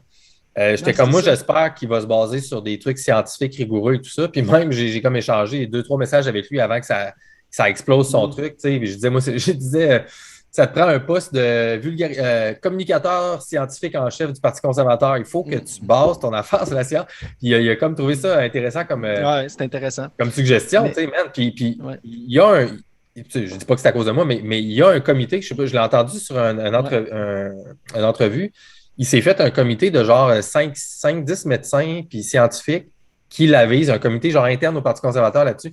Moi, je trouve ça très cool. Puis j'espère que si jamais ça continue de lever son affaire, il va même rendre ça transparent, ce truc-là, puis qu'on va avoir accès à ces discussions-là et trucs. Puis ça, pour moi, c'est l'avenir de la politique, c'est la transparence. C'est pour ça que mon thème de mon truc, c'est la franchise. Mais je pense qu'on doit passer vers un monde qui va être transparent, qui va être beaucoup plus ouvert à comprendre un peu c'est quoi les mécanismes qui gèrent la société, puis la politique, toutes ces affaires-là. Fait que il y a comme une certaine transition qui se fait là-dessus. Vas-y, Gab. Juste pour terminer, ça va dans le sens que tu dis. C'est un moment charnière, j'ai l'impression, en ce moment, qu'on doit savoir utilisé de façon positive et constructive. Et, ils l'ont beaucoup accusé d'opportunisme, mais il y a une limite entre être opportuniste et dire, OK, là, il y a quelque chose qui se passe puis il faut mobiliser les gens. Donc, puis moi, tu sais, ça fait 10 ans, tu l'as dit, là, que je fais de l'humour et plus, du moins que j'ai fait mes premières scènes. On s'est déjà vu dans les shows il y a longtemps. Je pense que je t'ai vu dans tes premiers shows, c'était au Sanguinet. Moi, je me souviens de quand je t'ai vu la première fois, c'était au Sanguinet. En 2011. Oui. Fait que, tu sais. Et puis, excuse-moi, je te laisse continuer, mais juste pour le fun, Danny, c'est drôle parce que j'ai oublié de dire ça au début de l'intro, c'est vrai, j'avais réfléchi. Moi, je me souviens de toi, je ne sais pas si tu vas t'en souvenir, mais je me souviens de toi, je me suis toujours souvenu de toi parce que toi, la fois que je t'ai connu, tu sais, puis j'avais aucune idée t'étais qui, c'était aux auditions de En route vers mon premier gage juste pour rire, puis je t'avais croisé dans une toilette. Parce que moi, j'étais tellement stressé, mais dans ces affaires-là, ça avait zéro bon sens. Moi, j'étais genre le gars qui avait le plus de misère à se préparer au monde, mais c'est comme plein d'autres. Mais moi, je faisais partie de cette gang-là. J'ai essayé de me préparer. Puis toi, je t'avais vu dans une toilette. Puis je voyais que tu avais l'air stressé aussi, man. J'étais comme, ah, merde, OK, je suis pas tout seul. Je suis sur le stress solide. On l'était tous, hein. Ta face là-bas, je me souviens, genre, je pense de ton gilet parce que, puis tu sais, on s'est genre dit salut, that's it, pendant genre 30 secondes. Fait qu'après ça, genre, je pense que je t'ai quasiment jamais vu en show, tu sais, mais je me suis tout le temps rappelé de toi à cause de ça. Fait que quand je vois ton nom popper, je suis comme, ah, si, Je me souviens de sa face des toilettes, Les toilettes, en route les toilettes, là. vers mon premier gala juste pour rire, que genre, j'ai essayé 2 fois et j'ai juste pas été pris.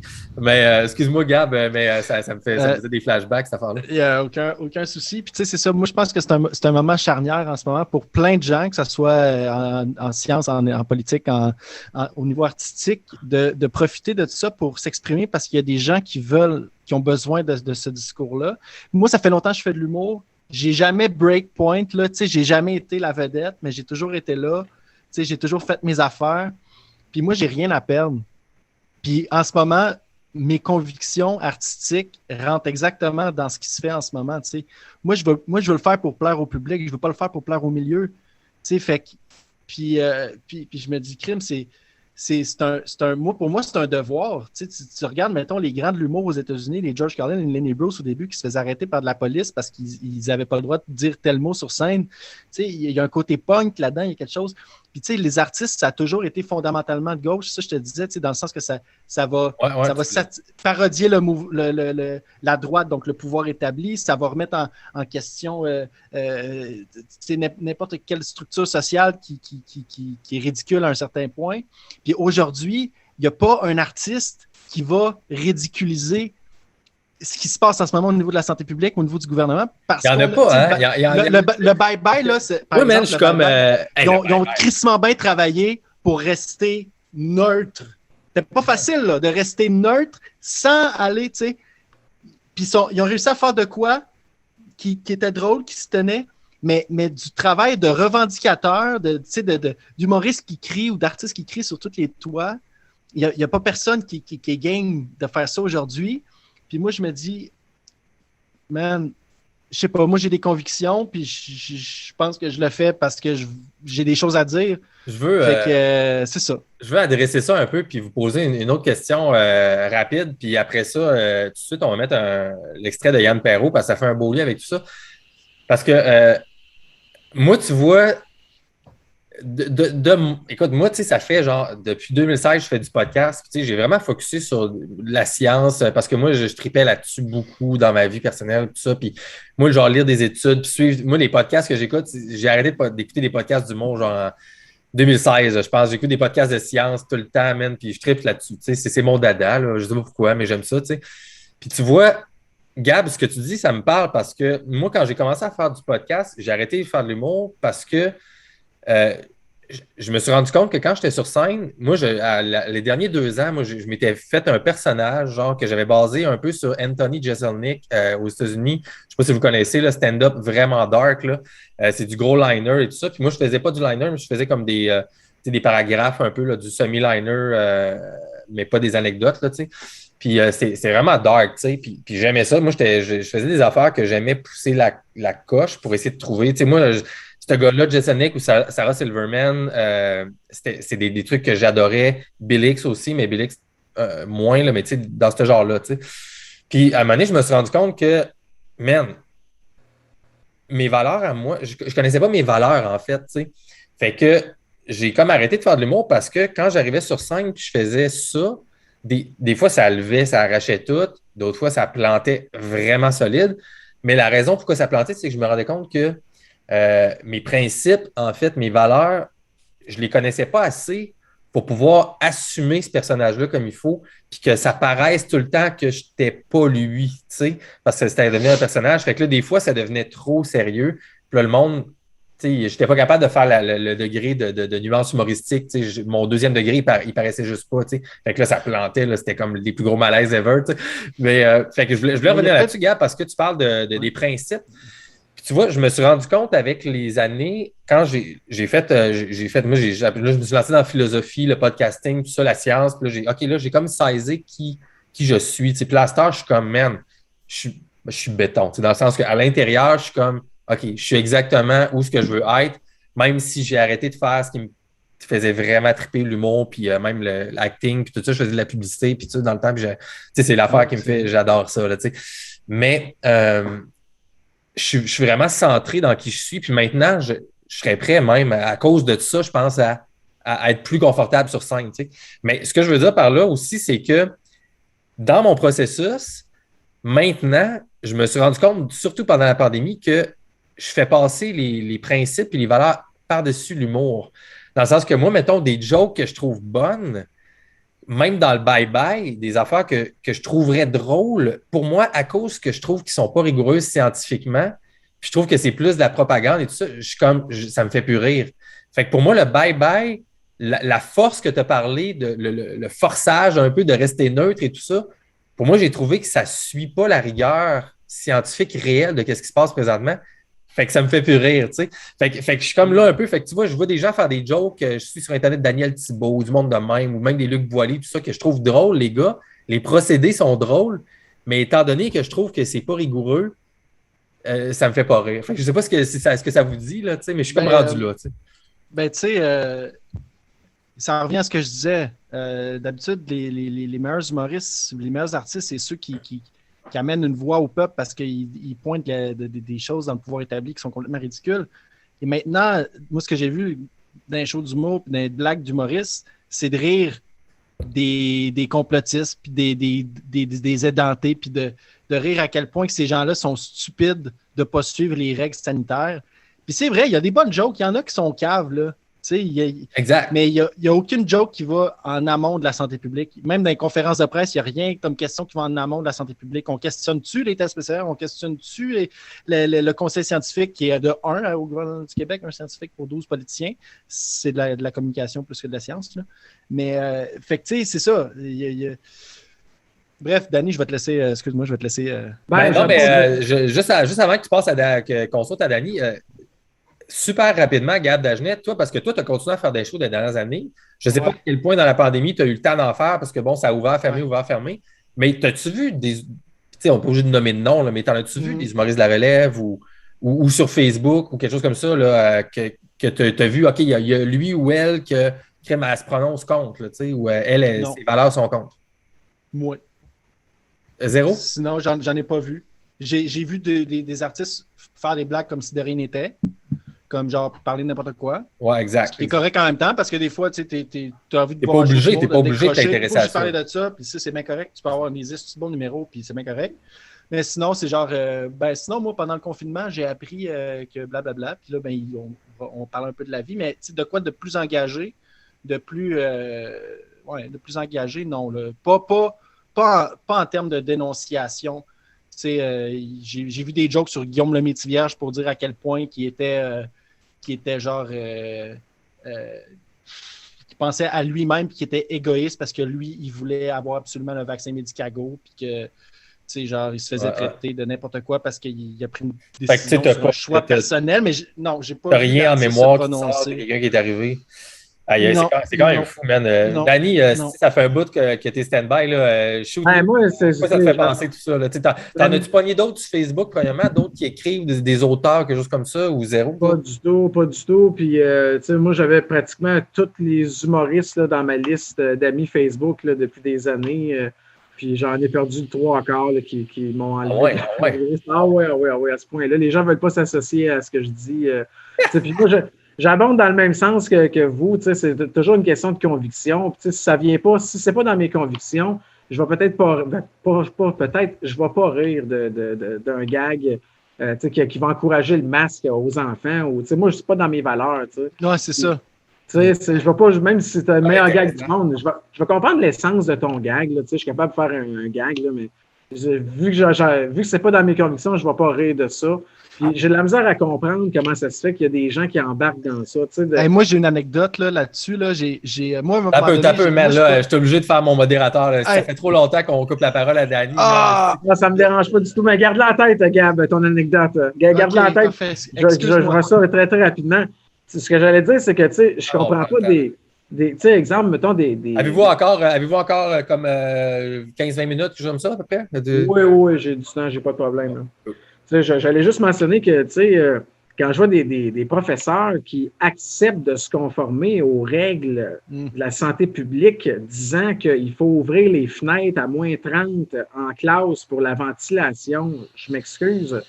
Moi, être un professeur, là, tu me dirais, il faut que tes élèves ils portent un manteau et une tuque pendant que tu leur enseignes comment ça fait 9 x 6. Là.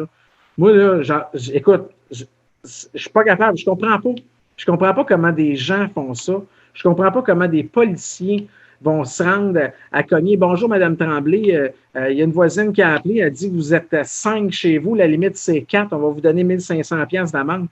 Je ne comprends pas comment tu fais pour.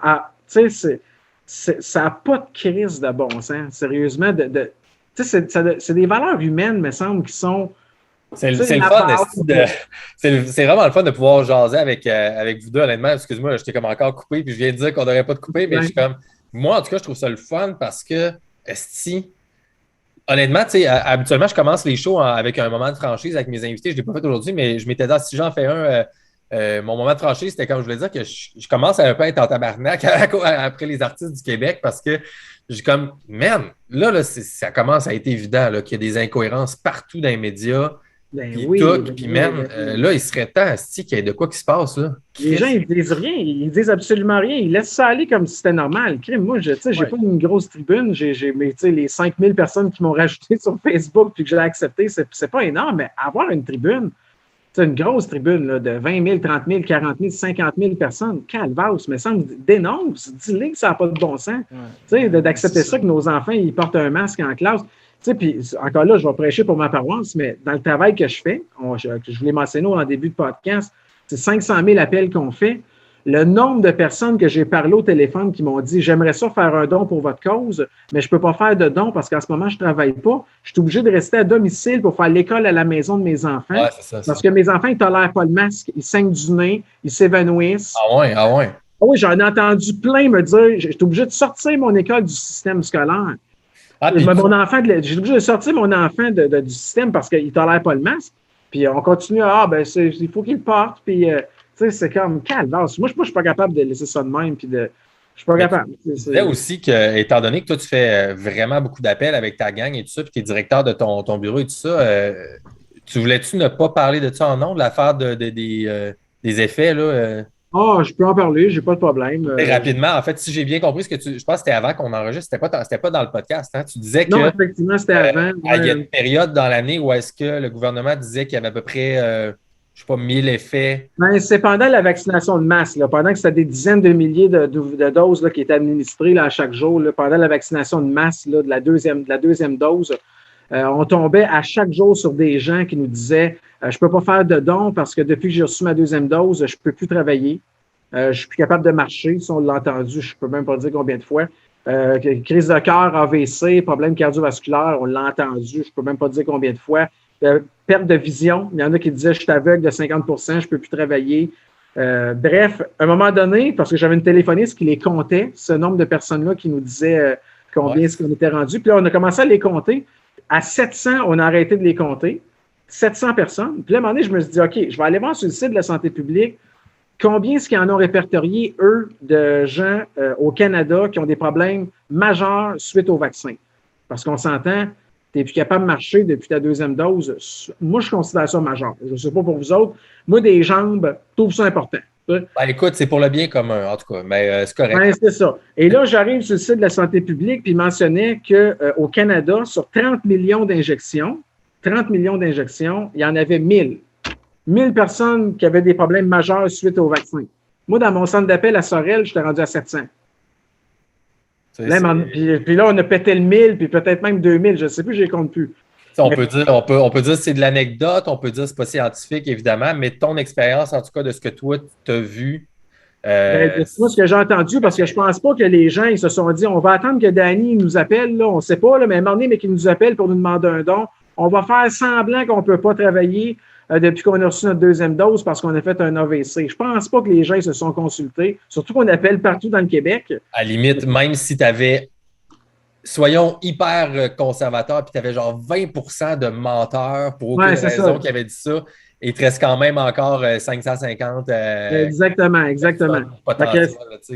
Juste ça, là, j'ai commencé à dénoncer vraiment beaucoup, encore plus même. Je dirais que c'est à partir de ce moment-là, je vais OK, là, t'as peu, là, on prend pour un cave, là.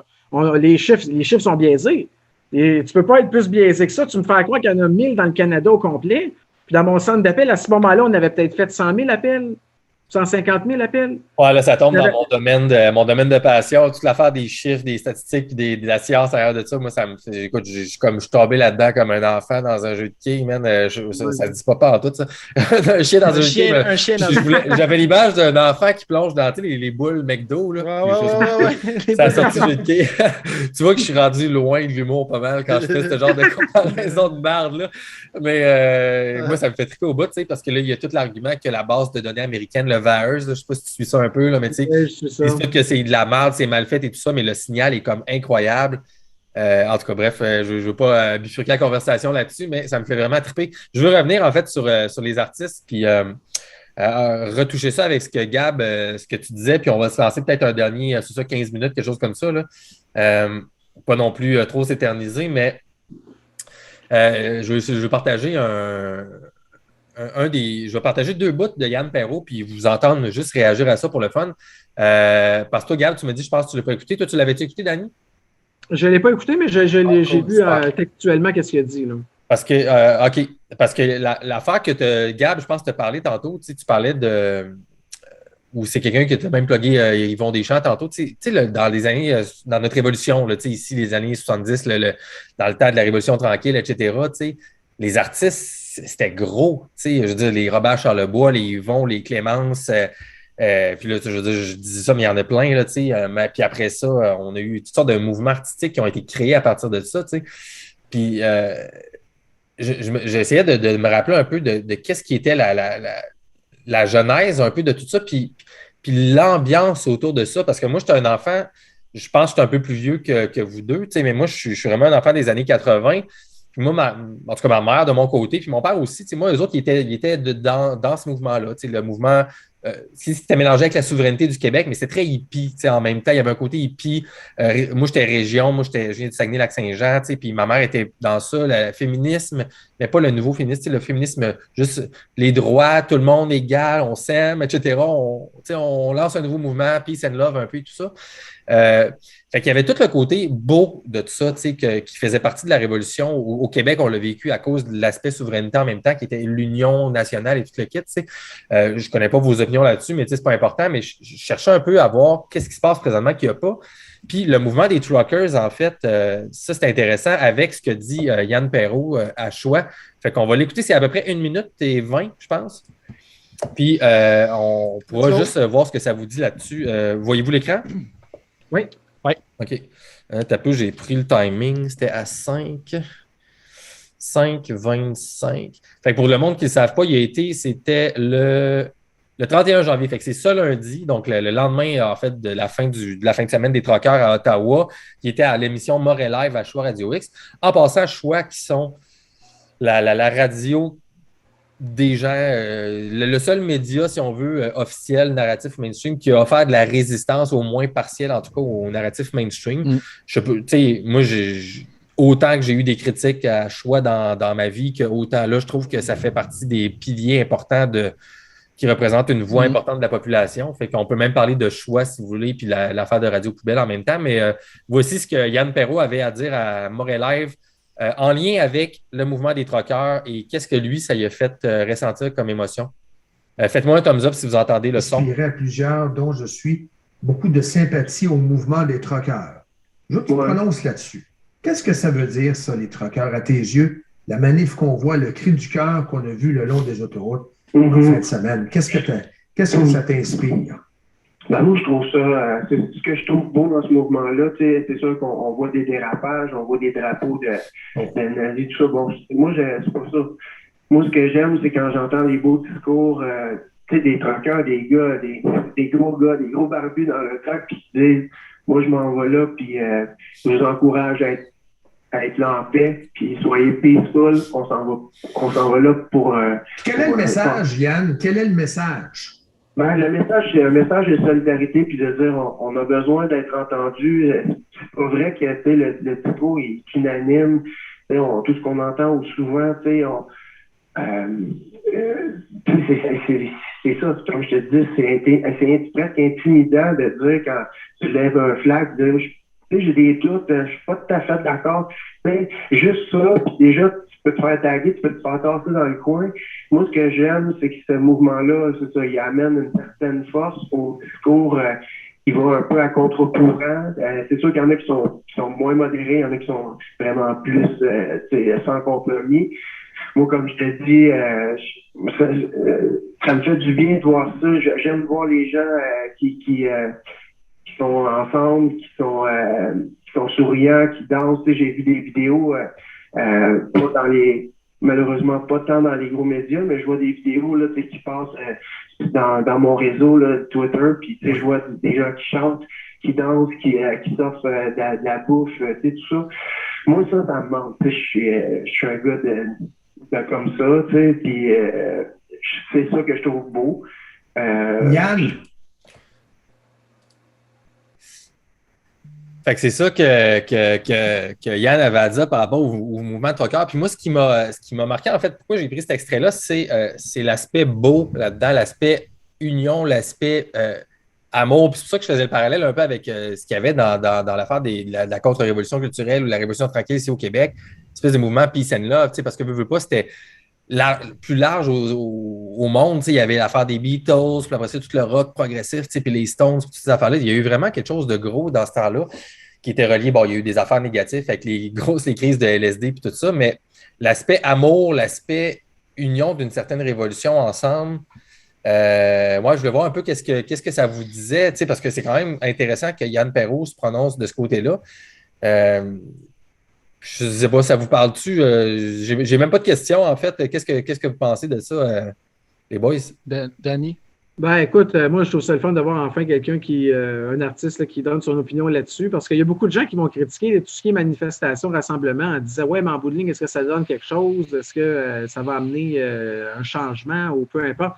Tu sais, faut comprendre aussi que dans les manifestations actuelles, je ne parle pas des manifestations avant la crise, mais actuellement, les gens sont enfermés, les gens sont restreints dans tout ce qu'ils peuvent faire. Donc, ces manifestations-là, c'est justement des moments pour se rassembler, se parler entre nous, des câlins, puis de voir qu'on n'est pas tout seul dans ça, parce que la santé mentale est extrêmement fragile en ce moment pour énormément de personnes. Fait que juste d'être avec des gens, de côtoyer des gens que tu dis, OK, tu sais, quand je suis tout seul chez nous, puis qu'on m'empêche de sortir après 8 heures le soir, parce que le virus, à 8h01, il sort, là, puis toutes ces affaires-là, ben OK, ben crime, au moins, je vois que, tu sais, je ne suis pas tout seul, puis les gens, ils sont solidaires, puis il y en a qui veulent embarquer dans ça. Puis pourquoi Yann Perrault l'a fait? Moi, je pense que c'est de bon cœur. Je pense vraiment qu'il est tanné, puis qu'il veut peut-être que ça change. Faut tu vois qu'il a l'air d'être dans le... Tu sais, il a l'air de...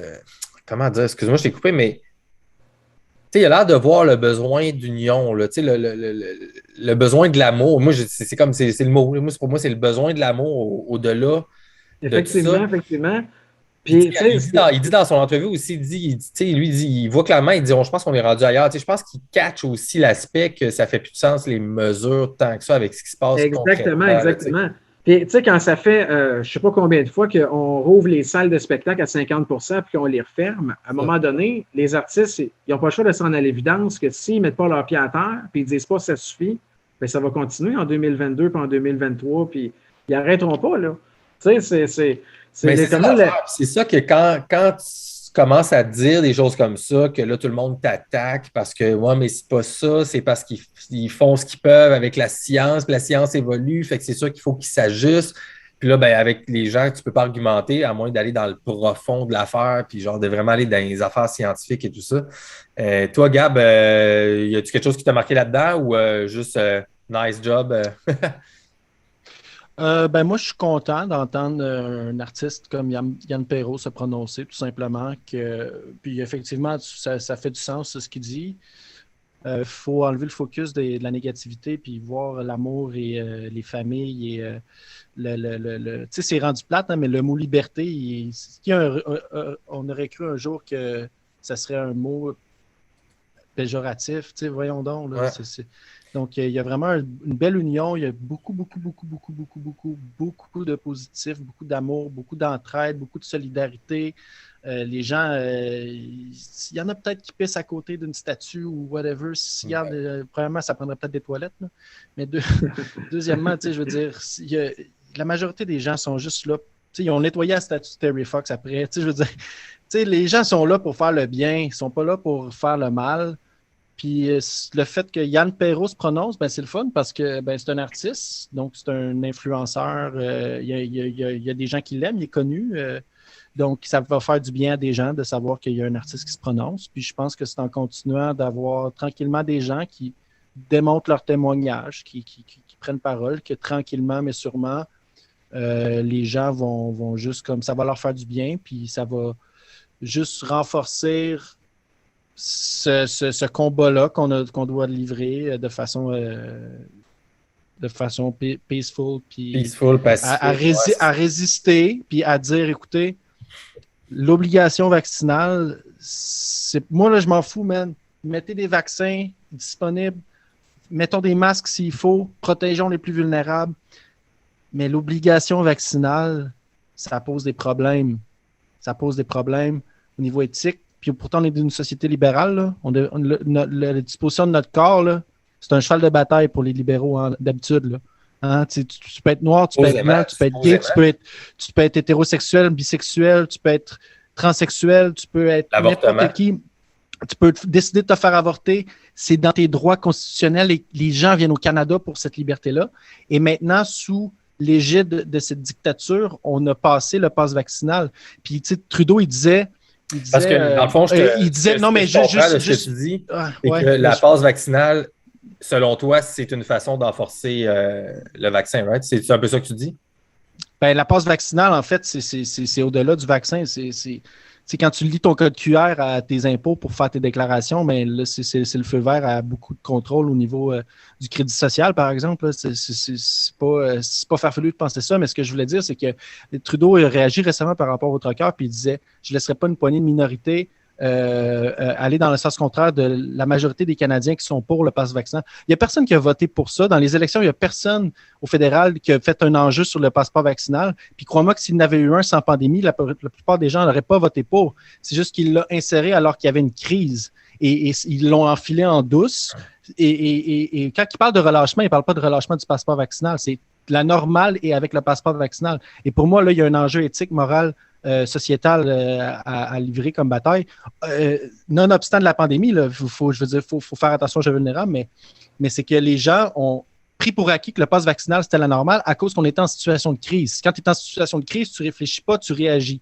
Donc, les gens ils ont pris ça pour acquis. Puis Trudeau, il dit que la majorité des gens sont favorables au passeport vaccinal. Je serais curieux de savoir s'il aurait raison, parce que s'il fait un vote, puis s'il en parle, puis il en fait un enjeu électoral, ça va diviser des gens, puis ça se peut que ça passe pas. Là. Devine quoi qu'ils n'ont pas parlé, là, de la passe vaccinale. Là. C'est ça, là. Fait que moi, je pense qu'il faut juste continuer à se battre pour garder nos droits, être capable de refuser un traitement. Si puis c'est pas vrai qu'on va exercer une ségrégation sociale par rapport à qui est vacciné ou pas. Là. Moi, c'est 0-0 dans mes valeurs. La ségrégation n'a jamais été positive dans aucune civilisation. Jamais. Jamais. Ça s'appelle ça s'appelle du fascisme, en fait. On a du recul scientifique aussi pour savoir, dans le sens que l'analyse historique, partout dans notre histoire collective de l'humanité, que forcer de n'importe quelle façon, avec une coercition, un médicament sur des gens qui ne le veulent pas, c'est pas une bonne idée. On le sait, ça. Fait que pourquoi là, ce serait une bonne idée? C'est juste pas une bonne idée. Puis en plus, considérant le manque de recul, la rapidité avec laquelle ça a été fait, puis que tu as dû voir ça dans tous des trucs que tu as checkés, Danny, de toute façon, que les essais cliniques ne sont même pas terminés. Là, les essais non. sont en vigueur sortir des résultats dans 8 mois, en 2023 pour certaines des trois compagnies, de toute façon. Ça, les gens, ils t'argumentent là-dessus. C'est ça qui est fou, c'est que les gens, ils t'argumentent, ils disent non, mais on le sait, là, les effets sont... Non, mais on le sait pas. Les producteurs des vaccins le disent dans leurs documents, les essais cliniques jusqu'à la fin 2022. Il y a tellement de points qui ont été amenés par les politiciens ou par peu importe qui étaient complètement faux. Juste à commencer par la fameuse efficacité. Je ne sais pas si vous vous souvenez, quand ça a commencé, ils ont dit à 2 doses, l'efficacité est de 95 %. Je ne sais pas si vous avez entendu ça. Ce 95 %-là, ça a été ramené dans différentes situations. Mais le vrai 95 % que les fabricants ont mentionné pendant les points de presse, puis ils l'ont mentionné des dizaines de fois, je l'ai entendu souvent, ils ont mentionné que ça va jusqu'à 95 %, dépendamment du système immunitaire de la personne. Donc, on est loin à ce que les médias ont annoncé, puis les politiciens. Si vous avez 2 doses, vous êtes protégé à 95 %. Non, c'est jusqu'à. Donc, ça veut dire qu'il y a peut-être quelqu'un qui a ces 2 doses qui est protégé à 12 % là. C'est jusqu'à, dépendamment du système immunitaire de la personne. Donc, déjà, là, en partant, ça a été la première chose en janvier 2021, quand on commençait à dire ça. Ça va prendre 2 doses, puis vous allez être protégé à 95 %. Je dis, OK, il y a de quoi qui ne marche pas. Puis c'est là que j'ai compris qu'eux, quand ils annonçaient ça, c'est que le fabricant de vaccins passe par un porte-parole, qui passe par un représentant, qui passe par une autre personne. Puis c'est comme le jeu de la chaise musicale, là, tu sais, en bout de ligne, quelqu'un compte une histoire, qui raconte à quelqu'un d'autre, ben, l'huitième qui va la raconter, il y a des détails qui vont différer. Ben, c'est exactement ça qui se passe. Puis là, on annonce 95 % que c'est pour tout le monde qui ont 2 doses. Ils n'ont jamais dit ça, les fabricants. Jamais, jamais, jamais. Ah, écoute, c'est plein d'incohérences comme ça. Il y a tellement ça. de choses qui ont changé. Puis en plus, le pourcentage de la population vaccinée, ça n'a jamais arrêté de changer depuis le début pour atteindre une supposée immunité vaccinale, etc. Les définitions des choses qui changent. Le terme de pandémie change de définition. Le terme anti-vaccin a changé de définition aussi. Je ne sais pas si celui-là, vous l'avez suivi. Mais maintenant, un anti-vaccin, ça a été changé de définition. C'est rendu quelqu'un qui s'oppose au mandat vaccinal. Eh boy, on est loin. Là. Ouais, fait que ça, je me souviens plus c'est dans quel. Je me souviens plus dans quel nom je me souviens plus assez, Colin. Je ne veux pas trop parler au travers de mon chapeau. Là. Mais là, aujourd'hui, quelqu'un qui a 1 ou 2 doses qui ne veut pas sa 3e est un anti-vaccin. Là. Exact. Ouais, c'est ça. Non, mais même pas quelqu'un qui a 3 doses, mettons live là en février 2022, mais qui s'oppose à ce qu'on fasse un vaccin mandatoire à la population et considéré comme un anti-vaccin, selon cette définition-là, qui n'est pas partout, là, mais là, je m'excuse, j'oublie le truc, mais en tout cas, bref. Je vous amène vite, avant qu'on finisse sur mon territoire rapide, juste pour vous lancer une hypothèse que moi, parce que je fais la promotion de mon côté, j'ai mon agenda personnel sur la science et tout ça, fait que je veux juste vous lancer une salve. Puis après ça, on finit rapide sur l'humour, puis on va clore ça, les boys. Fait que c'est juste c'est ça, là, il est plus court, c'est un 40 secondes, 4 minutes 30 de Perrault. Parce que je trouve que c'est super intéressant par rapport au Québec, dans notre contexte historique. OK, puis là, je vous amène sur mes sujets de prédilection que je jase avec mes invités sur mon podcast ici, mais dans notre histoire, on parlait de la Révolution tranquille. Vous savez qu'on a foutu la religion de côté, on a enlevé les institutions religieuses et tout ça.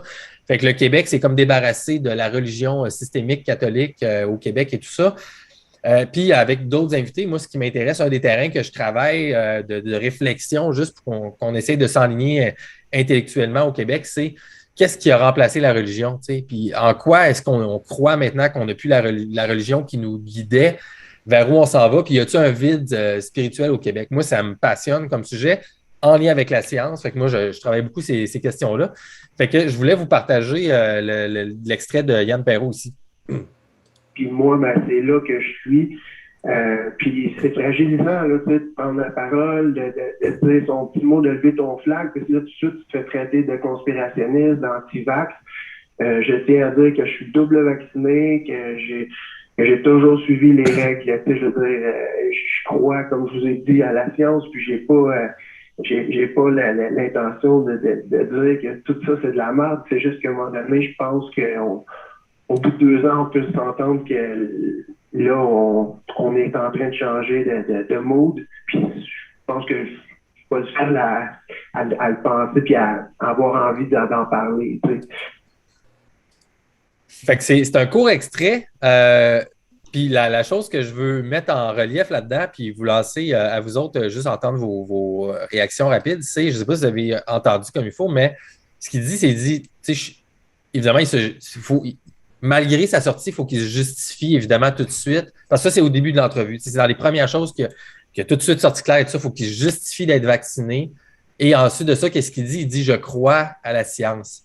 Et ça, pour moi, ça parle beaucoup de qu'est-ce qui se passe présentement avec la population, en fait, du Québec. Parce que de la façon que moi, je parle de la science ici, moi, je ne parle pas de la science. Au contraire, je critique un peu quand on appelle la science. Moi, je parle de la méthode scientifique. Pour moi, la science, c'est la méthode. Et ce qu'on appelle la science, c'est des consensus, en fait. Mais les consensus, ce n'est pas la méthode. T'sais. Fait que moi, je veux comme lancer un message, ça ne se rendra probablement pas, mais d'un coup, qu'il y a des fans de vous autres, parce que moi, c'est un petit podcast, il y a personne qui m'écoute, ben, il y a personne, il y a quelques centaines que j'adore, je vous adore, les amis qui écoutent dans le frère des yeux, mais on n'est pas gros, on est une gang intime, mais mettons que vous attirez des fans qui connaissent Danny ou qui connaissent Yann Perrault ou quelque chose comme ça, puis les autres artistes en général, c'est que on ne peut pas croire à la science. OK? Il faut suivre la méthode scientifique, peu importe où elle nous mène, pour se rapprocher le plus possible de la vérité. La science, ce n'est pas quelque chose en quoi on croit, c'est quelque chose qu'on fait, c'est une action, c'est la méthode scientifique. OK? Donc, ça, pour moi, c'est super important. Puis ce que je veux dire par là, c'est que Yann Perrault puis les autres artistes, la science supporte la révolution présentement, donc des troqueurs et tout ça. Donc, la science, c'est pas ce qui est promu dans les médias présentement.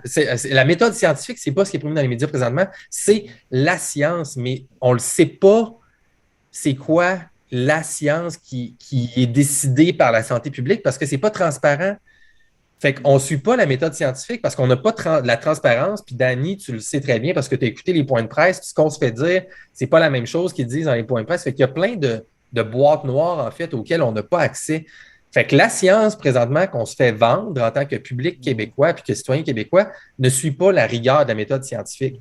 Fait que pas Danny, voyons, Yann Perrault puis les autres artistes, moi, je pense que vous avez la légitimité de vous rebeller et de faire une sortie artistique, peu importe ce que c'est, au nom de la méthode scientifique. Donc, il ne faut pas croire en la science, il faut suivre la méthode. Puis présentement, la méthode, elle vous amène à devoir poser des questions. Là. C'est ça qui se passe présentement. Selon moi, ce serait mon message aux artistes, c'est que là, la science, ça n'existe pas présentement, la science. Là. La science n'est pas transparente, fait qu'on ne sait pas c'est quoi leur science qui nous vendent supposément comme étant le vrai consensus. OK? Fait que c'est mon message. Je ne sais pas si vous voulez rajouter quelque chose là-dessus, mais moi, je voulais juste passer ça. Ben, si je peux me permettre, en fait, c'est que tu peux très bien t'exposes bien ce qui est relatif par rapport à la méthode scientifique et la science. Mais ici, quand les dirigeants font référence à la science, c'est quelque chose qu'on ne doit pas questionner, qu'on ne doit pas parler et qui est une vérité infuse car ce sont des experts. C'est le même titre qu'à l'époque, je fais un parallèle, là, à l'époque où c'était Dieu, qui était la science, où il ne fallait pas le questionner, il ne fallait pas en parler, et c'était comme ça, parce que ça l'amenait à la révolution tranquille. Maintenant, la science, le mot « la science », c'est un outil de communication pour justifier tout, là. Puis c'est pour ça que les artistes, maintenant, ils doivent dire, comme à l'époque, ils disent « Non, je suis catholique, là. Je suis catholique. Je fais mes prières, là. Mais je fais juste dire, je ne suis pas sûr qu'il y ait un gars dans le ciel, par exemple. Il y a peut-être d'autres choses. Mais je fais mes prières. » Tu sais, fait que c'est ça. On doit tout de suite dire, OK, écoutez, il faut apaiser ce qui pourrait porter à confusion. Là. Je ne suis pas un complotiste. Je suis double vacciné. Je crois en la science. Donc, c'est la même rhétorique, là. C'est juste qu'on est en 2022. Donc, oui, la science, mais la science, je l'ai dit au début, puis tu l'as très, très, très bien mentionné, c'est pas une vérité infuse, c'est des méthodologies, des consensus, des théories, de la pratique, du data, puis c'est ça. Voilà. Danny, je ne sais pas si tu voulais bouncer ou... je pense que Gab a fait le tour, c'est exactement ça. On s'entend, là, ces temps-ci, la science a le dos large, hein, et ils vont assez large. Puis la science a déjà déterminé que Pluton, c'est une planète, hein, pour finalement se rendre compte que non, ça n'était pas une. Donc, non, je pense que Gab a fait le tour, effectivement. C'est pas comme si on connaissait tout. On pourrait peut-être se le dire comme ça. L'humilité, d'ailleurs, ça fait partie de ce qu'on appelle la méthode scientifique. L'idée de se remettre toujours en question et d'accepter de toujours d'être remis en dehors de sa zone de confort. Fait que finissons là-dessus rapide, les boys. Sortir de sa zone de confort. Danny Dufour, tu as lancé quelque chose dans l'univers, toi, il y a quelques jours sur Facebook. Tu as dit, avec la popularité de tes posts puis le besoin que tu sentais des gens de rire un peu de la situation, tu as dit, Chris, je devrais refaire un show d'humour dans un endroit caché, à l'abri à l'abri de toute la folie actuelle et tout ça. Jase un peu de ça. Pourquoi tu as lancé ça? Puis ça a été quoi la réponse? Puis on va finir là-dessus peut-être, puis avec avec un dernier point de Gab, puis ça va être Ben, c'est bien simple. C'est que j'avais beaucoup de messages privés depuis que je fais mes petites blagues là, sur Facebook depuis une couple de mois. Ben, j'ai beaucoup de gens qui m'écrivent en privé. Ah, mon Dieu, tu serais un bon humoriste. Puis là, je leur explique ben oui, j'ai côtoyé le milieu de l'humour il y a plusieurs années. Puis ça me manque. Puis à un moment donné, j'ai réalisé, j'ai même fait une publication là-dessus. Ça fait peut-être 2 semaines. J'avais à ce moment-là 29 personnes dans ma liste de 5000 amis qui se sont enlevé la vie en 2021. 29. Donc, c'est des gens qui étaient tannés des mesures, perte d'emploi, la division. Il y a des gens qui ne parlent même plus à leur famille. En tout cas, vous le savez, c'est ce que ça cause en ce moment. Puis, je vois vraiment beaucoup de problèmes de santé mentale, puis on n'en parle pas de ça. On ne parle pas qu'il y a de la discrimination avec les non-vaccinés, qu'ils ne peuvent plus, à cause du passeport sanitaire, ils ne peuvent plus sortir, ils ne peuvent plus aller dans plein d'endroits. Puis, je me dis, ça serait, je pense, le fun de faire un petit spectacle pour ces gens-là. Pas juste un spectacle pour les non-vaccinés, mais un spectacle sans discrimination. Puis, je me dis, je vais lancer ça dans l'air comme ça, faire une petite publication en disant que ça serait le fun que de faire un petit spectacle caché entre nous autres. Puis, mon Dieu, j'ai été extrêmement surpris. J'ai eu plus de 400 personnes qui m'ont écrit, autant dans les commentaires qu'en privé, qu'ils aimeraient ça. Donne-moi 2 billets, réserve-moi 2 billets, réserve-moi-en 10. Fait que je pense que les gens ont besoin de rire. Hein. La santé mentale, on n'en parle pas. Hein. La fameuse mentalité qu'un mort COVID, c'est un mort de trop. Mais en ce moment, les suicides sont énormes, sont en grande quantité, mais ça, on n'en parle pas. Hein. C'est pas un mort de trop, une personne qui s'enlève la vie parce qu'on lui a coupé son emploi ou ses loisirs. Ou l'être humain a besoin de rassemblement, de socialiser, d'être avec des gens. Puis là, on les empêche de se voir la face, de se voir. Tu vois, la seule personne que j'ai vue dans ce que moi j'ai vu, c'est Mariana Mazza. Elle a écrit un texte ou 2 où est-ce qu'elle disait « Redonnez-moi ma dope » parce que elle a osé faire une critique en disant que ça la faisait chier de faire des shows et que les gens étaient masqués dans la foule, je pense, là-dessus. Fait que, parce qu'une fille comme elle, un troc, justement, elle, c'est un troc. Je me dis, man, je peux pas croire que cette fille-là est en ligne avec ce qui se passe présentement, mais man, elle est rendue tellement top qu'elle ne peut pas sortir. En tout cas, je ne voulais pas name dropper là-dessus, mais en tout cas, je veux dire qu'elle a quand même mis une petite pointe, elle a lancé une petite pointe dans l'eau. Puis moi, quand j'ai vu ton truc, Danny, moi, je t'ai dit, man, si jamais tu fais ça, je t'ai comme shooté ça de main, je t'ai dit, honnêtement, moi, juste pour ça, je ferais la ride pour aller là, puis je ferais genre, whatever, 20 minutes, n'importe comment. Puis là, j'ai dit, man, moi, je dis, on devrait faire ça avec Gab.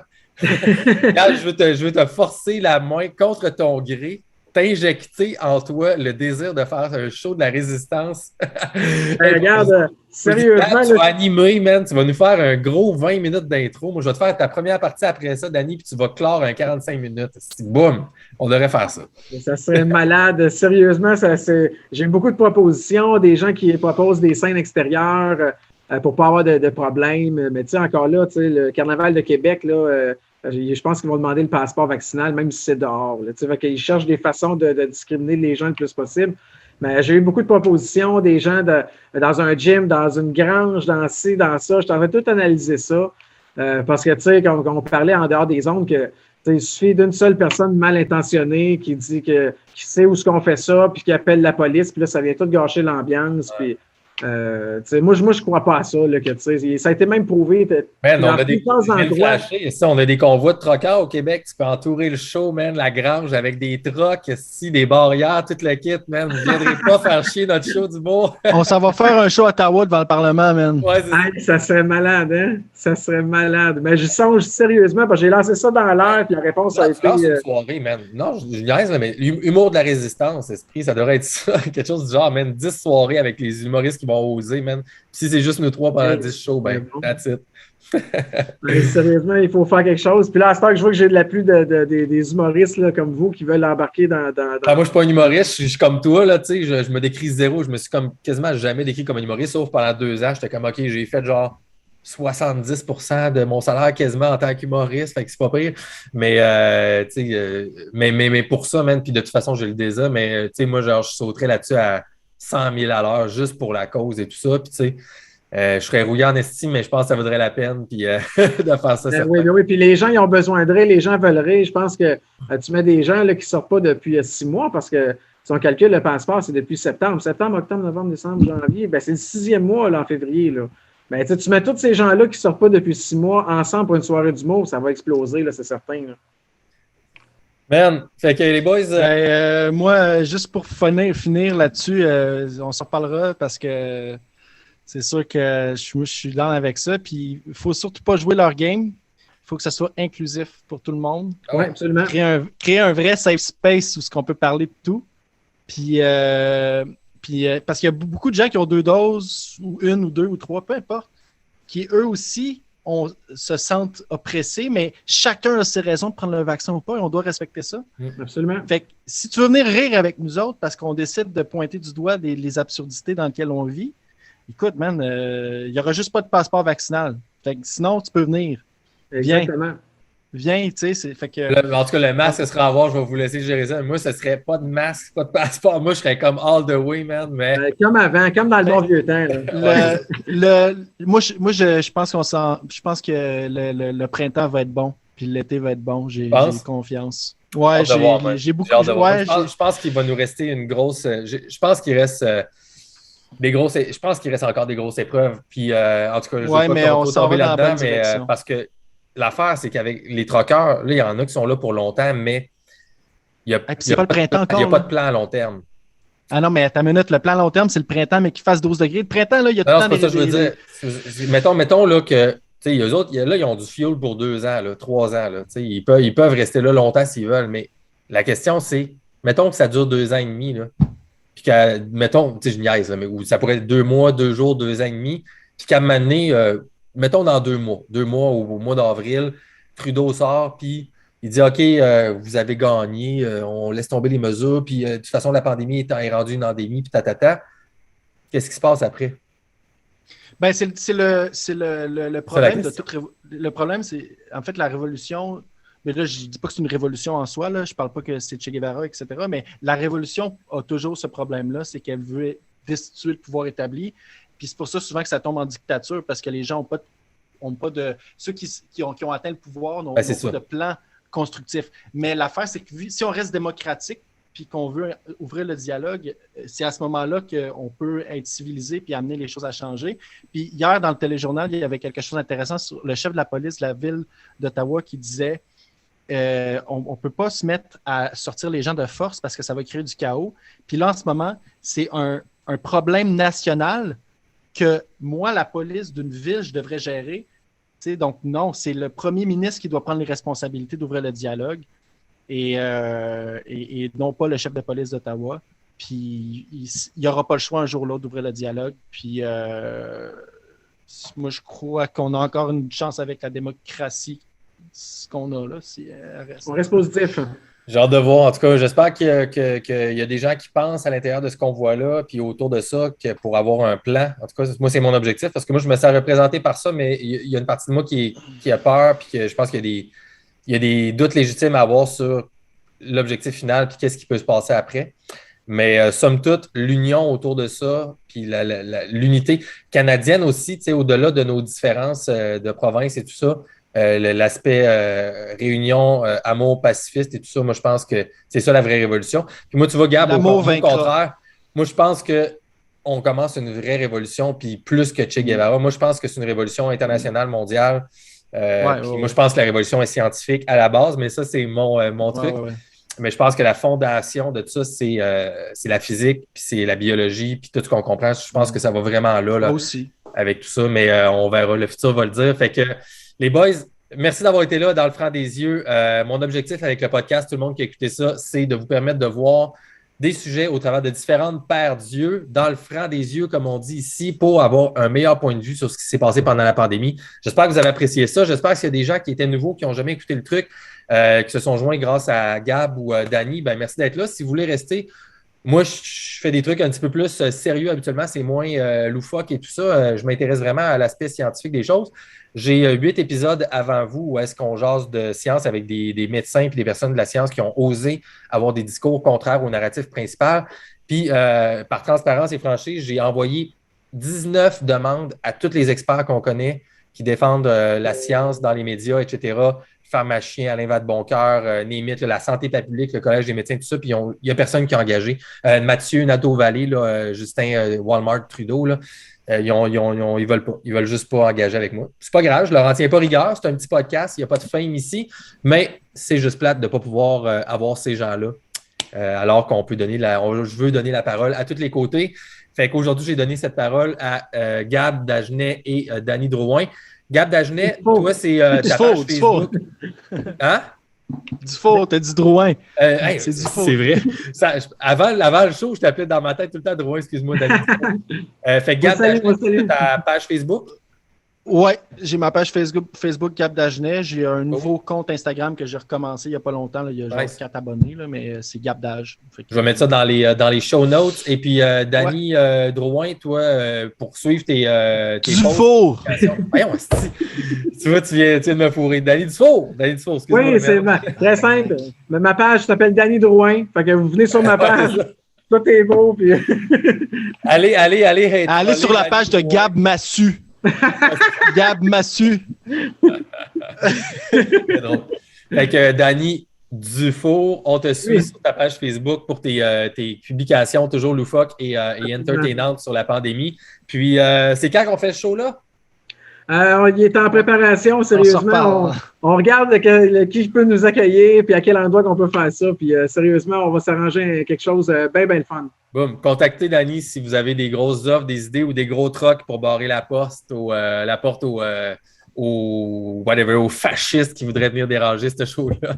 All right. Les boys, merci d'avoir été dans le franc des yeux. C'était vraiment nice pour vrai. Puis bonne chance dans vos carrières respectives. Bravo pour ce que tu fais, Danny Drouin, avec ton centre d'appel. Puis Gab, je te souhaite le meilleur dans ta carrière d'humoriste pour vrai. Puis bravo à vous deux d'avoir osé lever le ton sur ce qui se passe présentement. Moi, je vous lève ma casquette. Puis, je vous encourage à continuer dans ce sens-là. Merci pour vos voix. Merci à toi. Continue aussi. Bye-bye. Salut, messieurs.